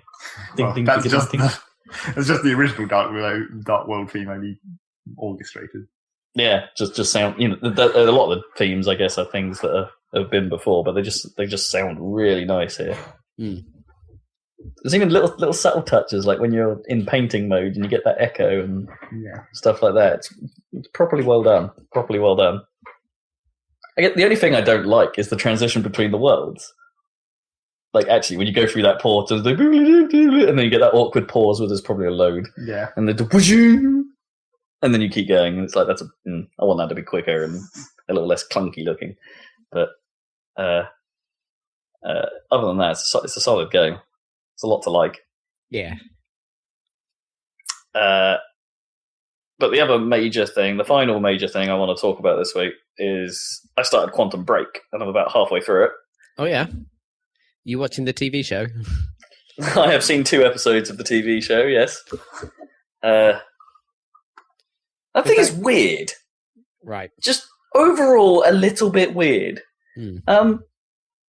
So I kind of really dig what they're going for. I think the story and the dialogue and the performances and the whole setup, the whole sort of main structure, I guess, of how this thing hangs together, I kind of really like. well realized. The concept is solid. The style is pretty great in spots. You know, like the way they've envisaged what like time is made of triangles. I mean, it's dumb, but that's quite dumb. But yeah, but it looks cool. And you know, yeah, when they need to do an effect that indicates something like that, you know, it's just it's both consistent and nice to look at. So I really dig that, and some of the presentation stuff is really top notch. Like the facial animation kind of reminds me of that whole the look of LA Noire. Oh, cool! Like it's that good. It's really expressive. That game really is getting detailed. old now, LA Noire. Like, and nothing is close. And you can still look back at it and go, man, the face tech in that game, right? It's so good. Yeah, it's that level of quality. So, you know, finally another project is like sort of, you know, without, you know, admittedly we haven't looked at Uncharted 4 and stuff like that, but those games have always like they've always had great animation, right? But it's always been that little bit, I don't know, Naughty Dog has a style to how faces and people look, right? It looks pretty good in Uncharted 4, to be fair, but yeah. Yeah, they look good, and I'm not sure GTA has the same sort of another comparison, right? Things look great in that game, but it's but this in a weird way has that LA Noire realism look to its animation that at times is just somewhat astounding. Like there's just little things, like you know how characters like someone like when they touch each other and things like that, it's sometimes real awkward. Like even in cutscenes and stuff like that, that can be a funny thing to get right. And in this, it's just brilliant. Like you know, certain interactions between characters, the way it's acted out, it's legit. It's good, real good. And yeah, I actually think the show is well made. The actual TV stuff, like it doesn't feel like some people complain. It's like, oh, it feels a little bit low budget and a little bit odd. And it's like, yeah, okay, perhaps it's not as flashy as the actual game, but it still feels like it's put together pretty well. It's like it's well shot, it's well edited. It's the only goofy thing about it are some of the Monarch costumes, like the uniforms and stuff people wear. Look a bit okay. And when you first see the striker suit, which is like the time-enabled soldiers. The TV time show enabled.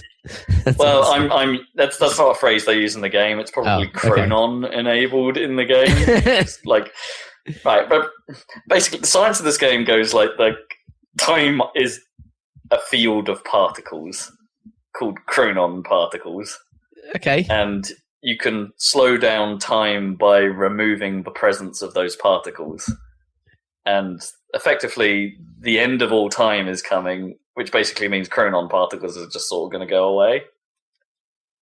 Right, okay. Basically. So, yeah, these Chronon particles, so the Chronon-enabled soldiers are the ones that have some ability of manipulating time through this suit that they wear.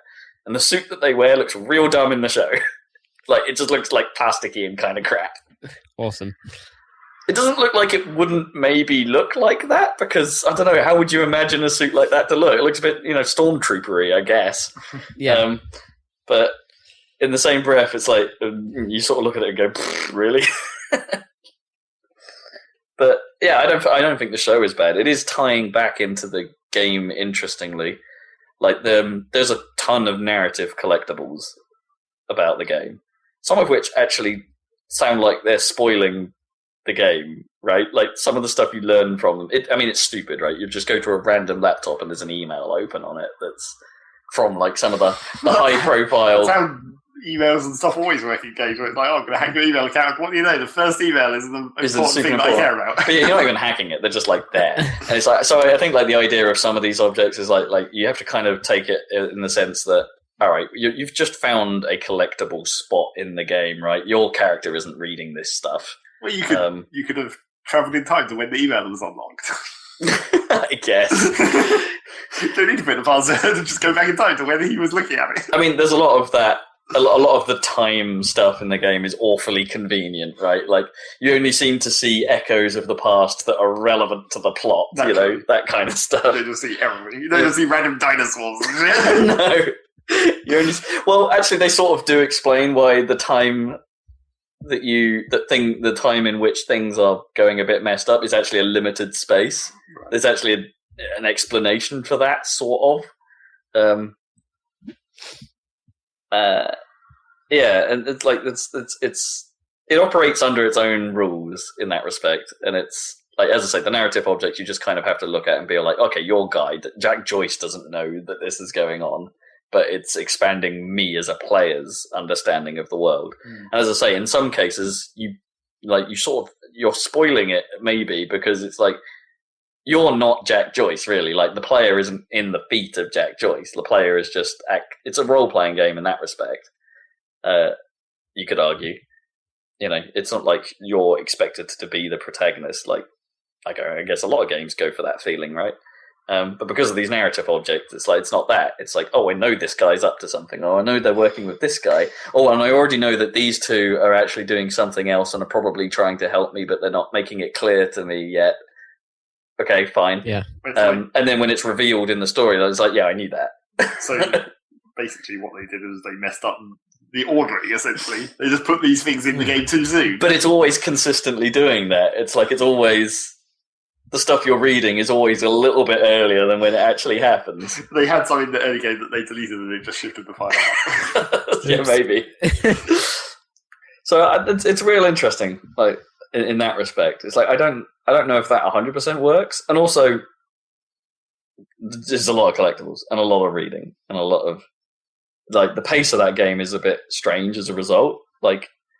It is a lot of walking around and a lot of reading collectibles and a lot of not doing very much other than walking and reading and maybe jumping a bit. And then you'll get a sudden burst of shooting and then some more walking and reading and stuff. Like there's actually not that much shooting going on. There's not that much of what you would actually describe as the advertised game. It's more about the narrative. Okay. And I don't really think that's a problem. Huh. Interesting. Because... Okay, what people have been saying about the shooting is kind of accurate. It's like it's not the best feeling shooter in the world. It's a little bit swimmy. It's a little bit a lot of people are complaining. The powers don't necessarily have a particular interplay, so you don't really combo them together. And that's also kind of true. They just kind of stand alone. Which is a little bit of a shame. You kind of want to be able to, I can freeze that guy, and then if I blow that thing up, I want that to chain into this thing, and then if I could dash over here, and then it doesn't necessarily feel like there's a flow to the combat. Okay, that's a shame. It is a bit. It's like they could have done some real interesting stuff with this, and they just sort of haven't. But you kind of just deal with it because you're like, well, the narrative's good enough. This little bit of action is a exclamation mark, I guess, a little bit of punctuation to what's going on to keep the pacing sort of jumping around a bit to keep me engaged. Yeah. So in that respect, the shooting isn't actually unwelcome when it happens. So as a pacing, it's there as a pacing. It works. Tool. Okay, cool. In that respect, yeah. Okay. The same goes for the platforming segments. They're sort of there as there are platforming sort of slash puzzly bits where you may have to use your time powers to go and do stuff to change the world around you or to unchange something around you. And that stuff it works and it's all fairly simplistic. But again, most of the time it's used in the context of something happening in the narrative. You're in the middle of this research lab, but a convenient time stutter is occurring, so you're just sort of wandering around it freely, investigating things and using it to unscrew doors that are stuck in a weird other bit of stutter and solve an environmental puzzle while there's just dudes just standing around. Not literally unscrew. Oh no, not like that. Not unscrew. Not with a screwdriver. Yeah, weirdly, the bit of time the door will be jumping about. It would be of funny course, if you could actually unscrew them. Yeah, let's just reverse time and have this screw unscrew itself. That'd be great. There are environmental puzzles that are a little bit like that, as in you'll reverse a bit of time in a specific area. Like this thing will be unbuilt, or this thing will be rebuilt, depending on what has happened to it in the Blinks area. time sweep. Yeah, a little bit blinks the time. Nice. This thing will fall down, and you have to reverse it temporarily, and just enough to get across it. You might Blinks have to was combine freaking it weird. with another one. There's some of that. It doesn't have the record function from Blinks, but there is some of that. I guess typical time puzzles, I suppose. That's basically how time always works in puzzle games. So, yeah, in many ways, I'm kind of into it. But I do have to bring up that it is a bit of a technical mess, and there are some very, very weird presentation decisions. Like, amongst everything being good, there are some moments where it's just like, wait, what? You just did that? Like, so the end of an act is the weirdest thing in this game. It's just... So, I think it structures itself, like, if I remember correctly from the last two acts, it's just... So the end of an act is always a junction point. Right. So that's when you have a moment to actually shape the story slightly by taking control of the antagonist. A character called Paul Serene. Excuse me. And you then have a choice, like a left bumper, right bumper choice to make, which will affect the story in some ways. And you can...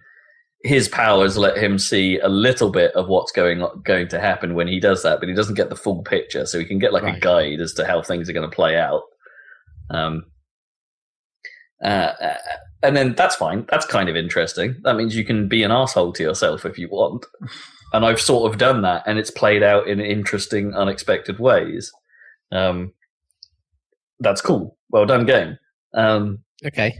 But then the moment you do that, and it makes the choice, you get a little cutscene, and then it'll do a hard cut to a bit of text on screen that will say end of act, and then the most inappropriate music in the world will just start playing. It'll be some Really? licensed track that just doesn't fit the tone of anything that has happened in the game.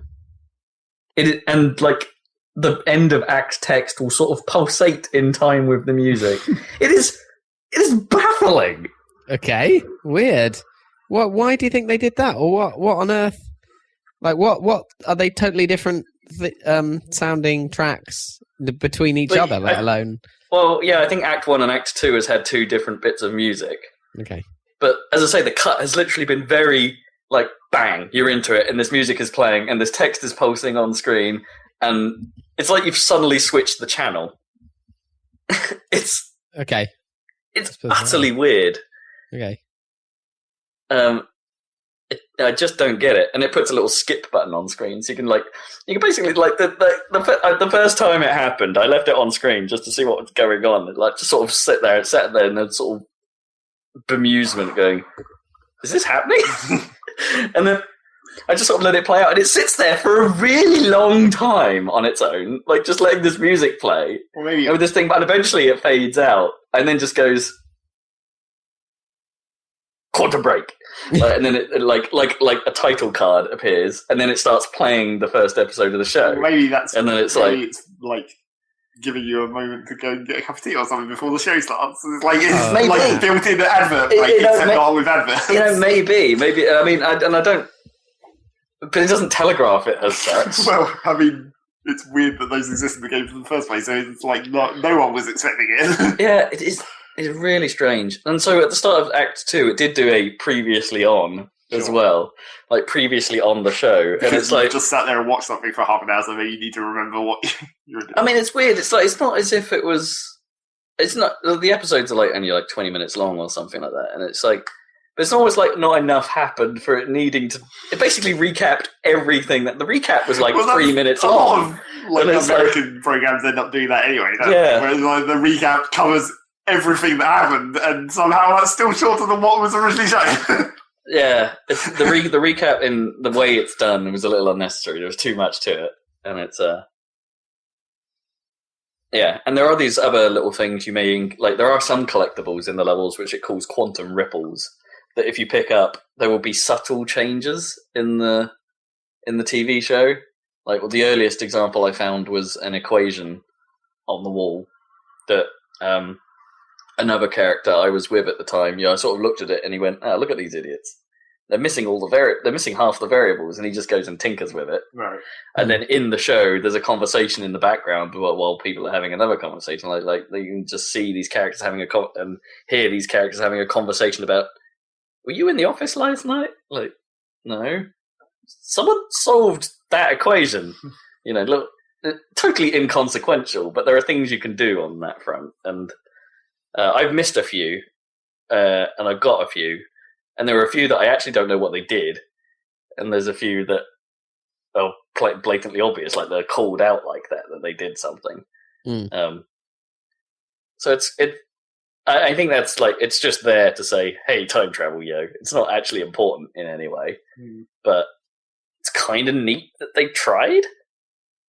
And I think this is where a lot of how I feel about this game sits. It's like, I think what they were going for is a great idea. Right. Yeah. I'm just not 100% sure. Like, Remedy have the technical chops to pull it off. Like, there's that awkward hard cut. The actual technology of the game, is a bit ropey. Like, there are moments where it really doesn't look very good at all. Like, just for the lighting can be really flat and odd looking.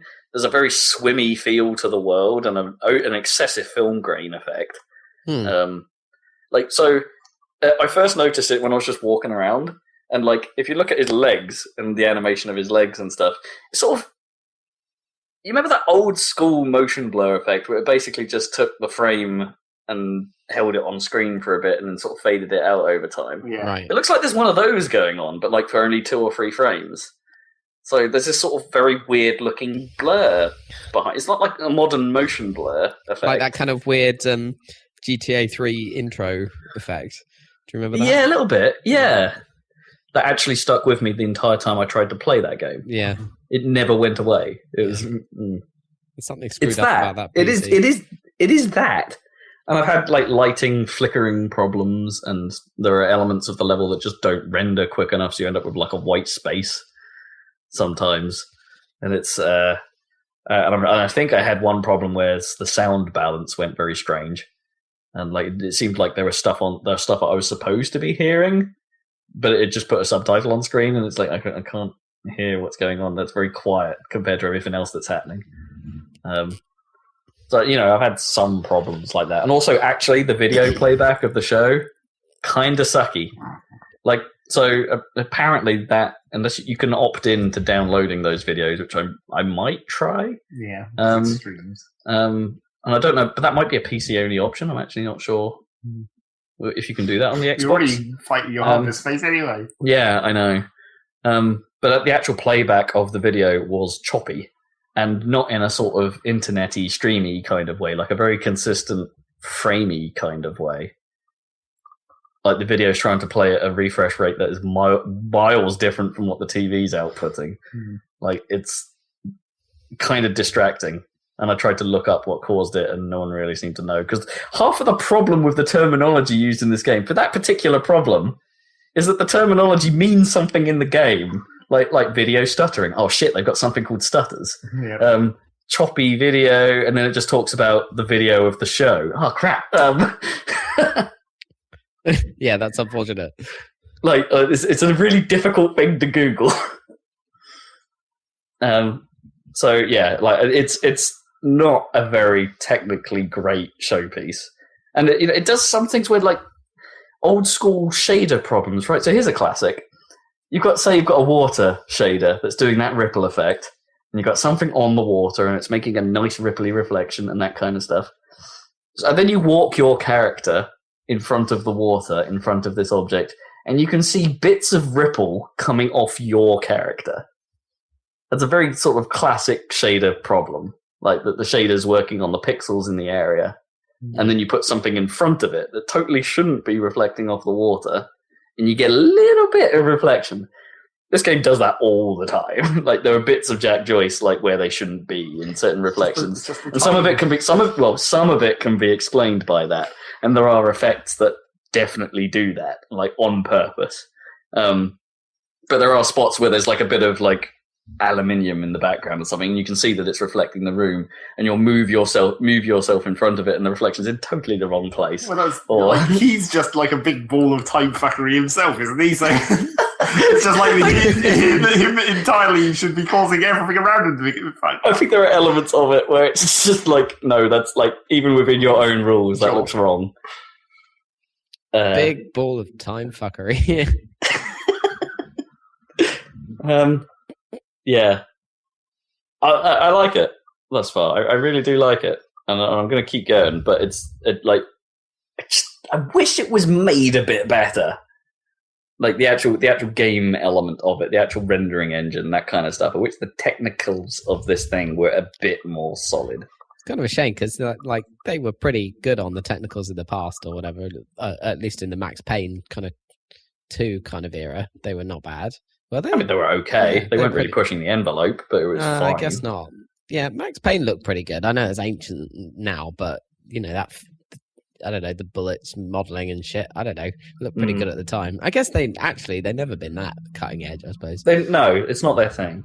Like being on the cutting edge is not their ball, and clearly showing here.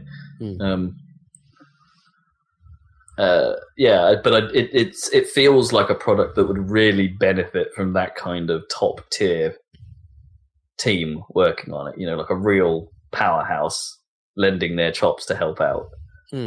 I think something truly special could have come together with the right team behind it. Obviously, it took Remedy's vision to make this thing what it is in the first place.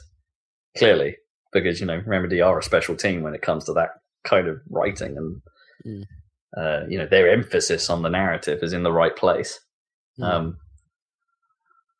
But I think they just needed a slightly more technically competent team to build the actual game. Slightly. They have said they're still working on updates and patches. Well, they had their whole Windows 10 storm dark. Yeah. Maybe that's related. It could well be. So, who knows? Maybe in a little bit of time, this thing will... But it has been months since it came out already, and it's still in this condition. So, I wouldn't hold out hope on that. No. Yeah, an interesting thing. A very interesting thing. And that's me. How's Metal Gear? Oh, carrying on. Nothing much to report, I'm afraid. Had any more of the... Well, I suppose you get quite a lot of the little story cutscenes to sort of play out at the start of the second chapter. There's a few things going on. I'll keep you updated. But I did play it last weekend because I was away. Sure. I left on last Wednesday or whatever it was and got back on Sunday night, so I shall continue, but I want to play another game alongside the end of this one, I think. It's just a question of what. I feel like if I get Xbox, it'll be another... No, look, they'll get into that, and then there'll be no end to it.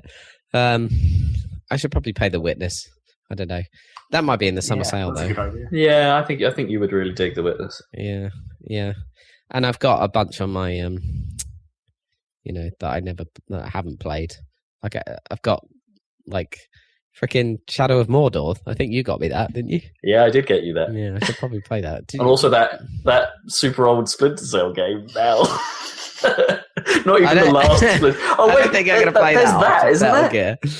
Isn't there still another Splinter Cell game? Oh Christ, coming? I don't care about that. Did that actually come out? I'll just keep... Metal Gear will do me for stealth, I think. I think there's been one since the one I got you or something. Screw that. I'm going to play that Ghost Recon game if it's good, but it looks good. Yeah. And Dirt Rally, goddammit. Yeah. Probably should play a little bit more of that at least. Yeah, I should probably go back. I don't think I've played it since it went version 1. No, I don't think you have. Yeah, it might be time.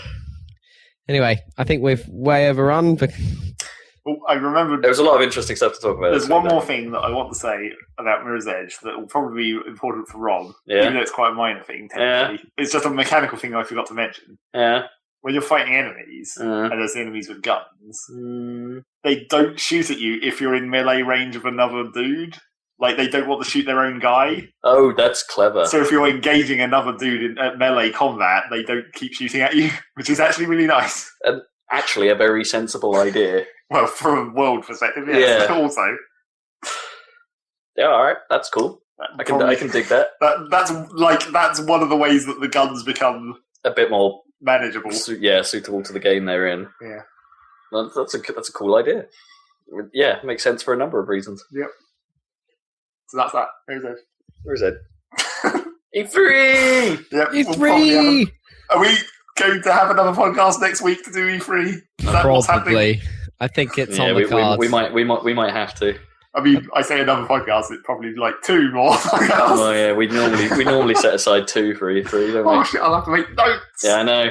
Hey, maybe I should your come notebooks down out. or come up or whatever direction it is. That would also be a good idea. It would probably be a good idea. I'll check the trains because they're total bastard at the moment. As we discussed earlier in this podcast. They weren't. If it helps, I did it twice this week, and it wasn't Yeah, bad. but during the week is okay. It's Yeah. because of Crossrail to Shenfield or whatever. It's shut every weekend. It's always basically. Shenfield. Yeah. Signal failures always happen at Shenfield. What are they doing? Yeah, failing. Yeah, that's what they're doing. True.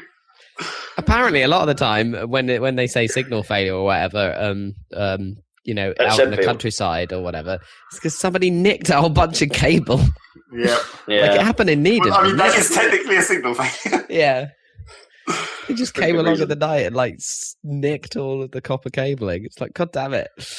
I saw there was a street somewhere where they put up like a new 20 zone on Facebook the other day, and people had just turned the signs around. So when you go into the zone, it's So when you basically go out of the zone, it starts slowing down. So they turn the signs around. So on either side of this zone, there's a sign saying 20, and on the other side of the road, there's a sign saying 30. It's tedious. Awesome. It was one of those sandwich signs where it had one on one side and one on the other side, and they just turned it around on one side of the road. If you're following either of those, then you're still going pretty fucking slow. The difference between 20 and 30 is not really significant. If it's between 20 and 60. I suppose it depends if it's a school area. I don't know, but it wasn't a school sign, Sure. so I don't know. Right. Still, it looked pretty funny.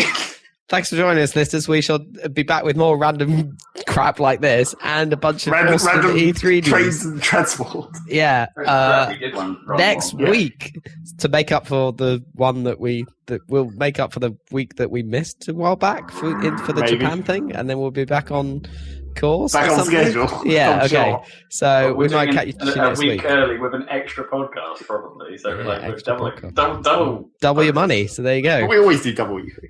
That doesn't count. Do check out the Happy Salad YouTube channel for more stuff. Sonic Heroes went Sonic up today. Heroes. Woo. Yeah, check that out, and we'll join you next week for E3. So see you then. Bye, guys. E3. Bye. Turn this off.